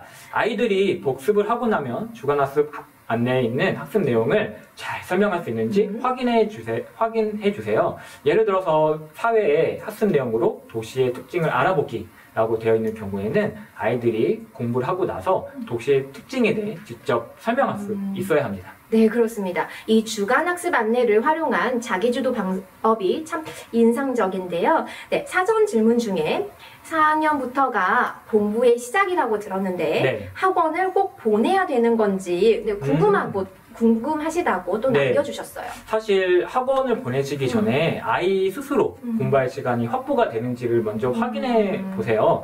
학교에서 배우고 학원에서 배우고 학습지로 배우고 이렇게 사실 하루 종일 배우기만 하다가 하루가 끝나버리면 아이 스스로 복습하는 시간을 확보하지 못하게 됩니다. 그렇겠네요. 이렇게 아이가 복습을 하다가 스스로 공부하는 방법이 어려워서 또는 공부 방법을 좀 몰라서 학원을 먼저 찾는다면 학원을 다니는 것이 큰 도움이 될 수 있는데요. 하지만 이렇게 복습할 여유가 없이 학원을 다니게 된다면 학습 효과가 오히려 떨어질 수도 있습니다. 그래서 이런 점들을 좀 충분히 고려하셔서 학부모님께서 좀 선택하시면 될 것 같아요. 네, 배우는 시간과 복습하는 시간 잘 생각해야 되겠네요. 네. 네, 또 이런 자기주도 학습 관련해서 네. 학생들이 네, 게임을 시켜줘야지만 한다고 해요. 네. 자, 그래서 이 방법을 써도 괜찮은지 물어보셨어요. 사실 이 게임은 외적 보상이라고 할 수 있거든요. 이 학습 동기 유발을 할 수 있는 하나의 도구인데요. 만약에 이렇게 이걸 하면 게임할 수 있어. 이거 공부하면 게임하게 해줄게. 이런 방법을 계속 사용하시다 보면 공부의 목적이 점차 게임하는 것으로 변해버리겠죠. 네, 맞아요. 네, 그래서 꼭 보상이 주어져야만 공부를 하게 되고 스스로는 안 하는. 네, 따라서 내 스스로 내적 동기를 가질 수 있도록 아이를 지도해 주셔야 됩니다. 네. 자, 선생님, 네. 이러한 내적 동기를 키워주는 방법이 뭐가 있을까요? 갑작스럽게 질문이 들어와서 좀 당황스러운데요. 아, 네. 자신감을 키워주는 거 맞나요? 네네, 좋죠. 네. 자신감이에요. 자, 아이 수준에서 굉장히 시시한 거, 너무 어려운 거, 이런 문제가 아니고요. 약간 어려운 과제를 제시해 주세요. 그럼 아이가 자신의 눈높이에 맞는 과제를 해결했을 때, 잘했어. 네, 칭찬과 격려를 해주시면 아이의 자신감이 점점 뿜뿜 생기게 될 것 같아요.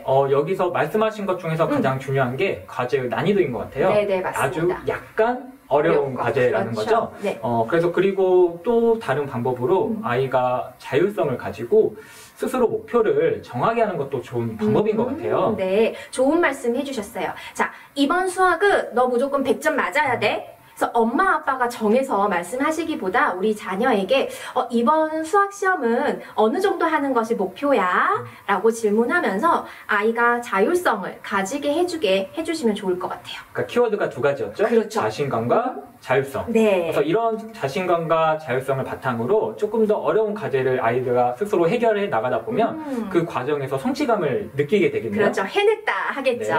네, 이렇게 성취감을 느낀 아이는 이런 물질적인 보상, 게임을 할 수 있는 시간, 어떤 뭐 용돈 이런 것보다 더 큰 기쁨을 느끼게 될 것이고요.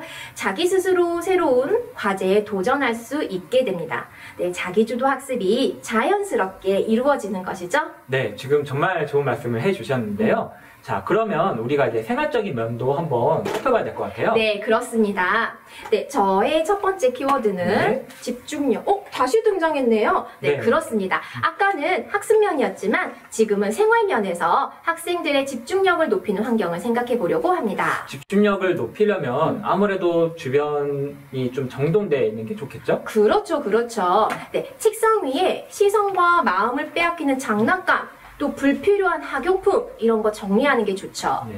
또 우리 아이의 성향을 파악해서 환경을 조성해 주시는 것도 좋습니다. 만약 움직임이 커요. 그러면 자신이 배운 것을 몸으로 표현한다거나 평소에 말로 표현하는 것을 좋아한다면 우리 가족들 앞에서 선생님이 되어서 설명을 해보는 기회를 주는 것도 굉장히 좋겠습니다. 그리고 온라인 학습 기간 동안에 생활 습관을 네. 이렇게 생활 습관이 좀 흐트러져서 걱정이라는 학부모님 말씀도 있었는데요.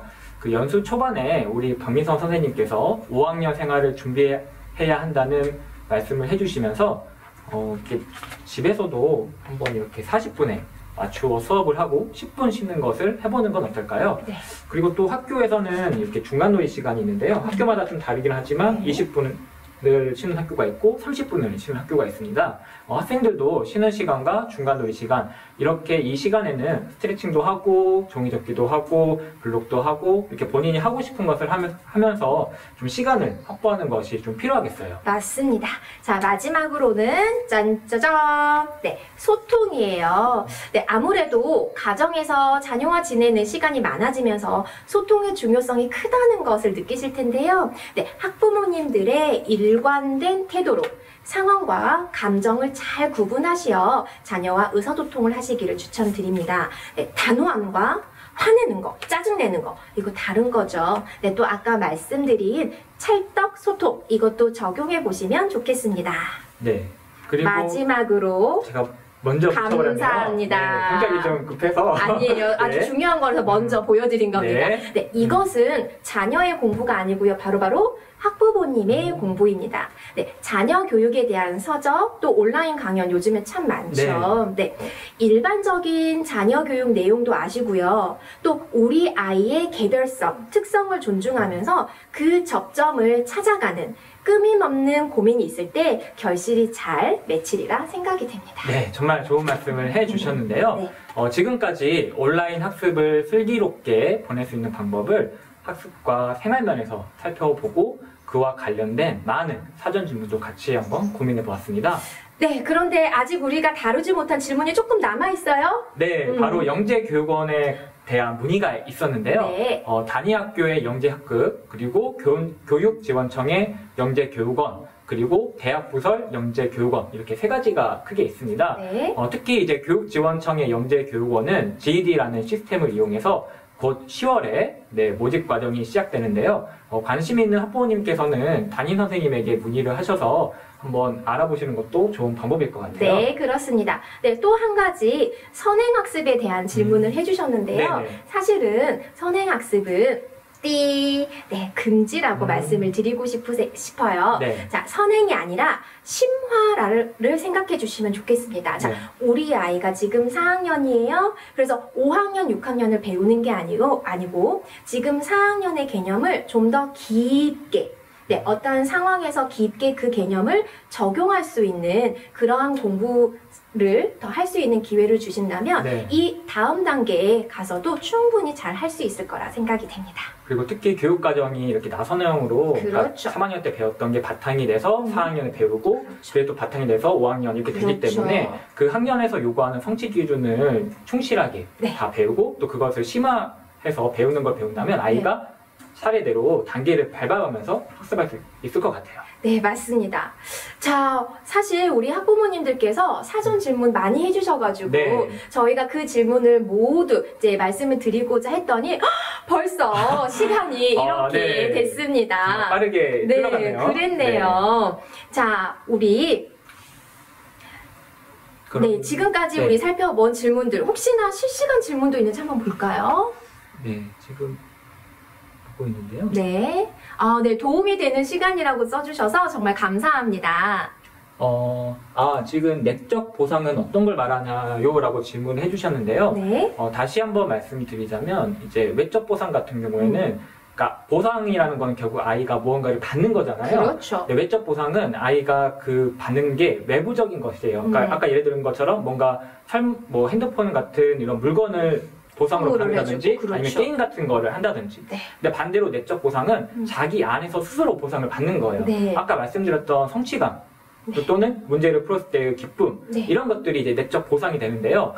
눈에 보이지 않기 때문에 조금 네. 어려워하시는 것 같아요. 맞아요. 네. 사실 외적 보상은 아이의 입장에서도 그렇죠. 이게 자기가 바로바로 이 외적 보상이라는 게 바로 받고 또 거기에서 바로 기쁨이 충족되기 때문에 아이도 외적 보상 받는 거를 선호하지만 그렇죠. 사실 길게 봤을 때 외적 보상은 한계가 있어요. 맞아요. 왜냐면 게임을 처음에는 1시간만 이렇게 보상을 해주셨는데 아이가 1시간으로도 만족을 못하는 경우가 그렇죠. 생기고 2시간, 3시간을 이렇게 요구하게 되거든요. 근데 사실 내적 보상 같은 경우에는 잘하는 이거를 아이가 스스로 깨닫고 여기에서 이제 내적 보상을 키우는 내적 동기라고 하죠. 그렇죠. 동기를 키우는 시간이 좀 걸리긴 하지만 이게 한번 잘 정착이 된다면 아이가 내적 보상에서 얻는 성취감은 어느 외적 보상보다 사실 가장 크거든요. 강력한 힘이죠? 네, 그래서 이 부분을 학부모님께서도 좀 약간 끈기를 가지고 이렇게 진행을 해주시는 게 좋을 것 같습니다. 네. 자, 우리 이제 시간이 거의 다 되었는데요. 네. 자, 오늘 우리 이렇게 소통의 시간을 가졌습니다. 지금 4학년 학부모님들과 함께 이렇게 이야기를 좀 해봤는데요. 네. 이렇게 짧은 시간이지만 이렇게 소통의 시간을 가질 수 있어서 참 좋았던 것 같아요. 네, 이번 시간이 조금이나마 학부모님들과 또 현장에 계신 선생님들께 도움이 되었으면 합니다. 앞으로 저희는 오늘 이 시간을 통해서 학교 현장에서 더 노력하고 발전하는 교사로 거듭나겠습니다. 네, 그리고 지금 학교 현장에 계신 선생님들 또한 이 시기를 잘 이겨내고자 많은 노력을 좀 기울이고 계신데요. 네. 가정에 계신 학부모님 그리고 현장에 계신 선생님들 모두 이렇게 힘을 내셨으면 좋겠습니다. 화이팅! 네, 네, 지금까지 함께 해주신 분들께 감사드립니다. 그럼 여기서 인사드리겠습니다. 네, 감사합니다.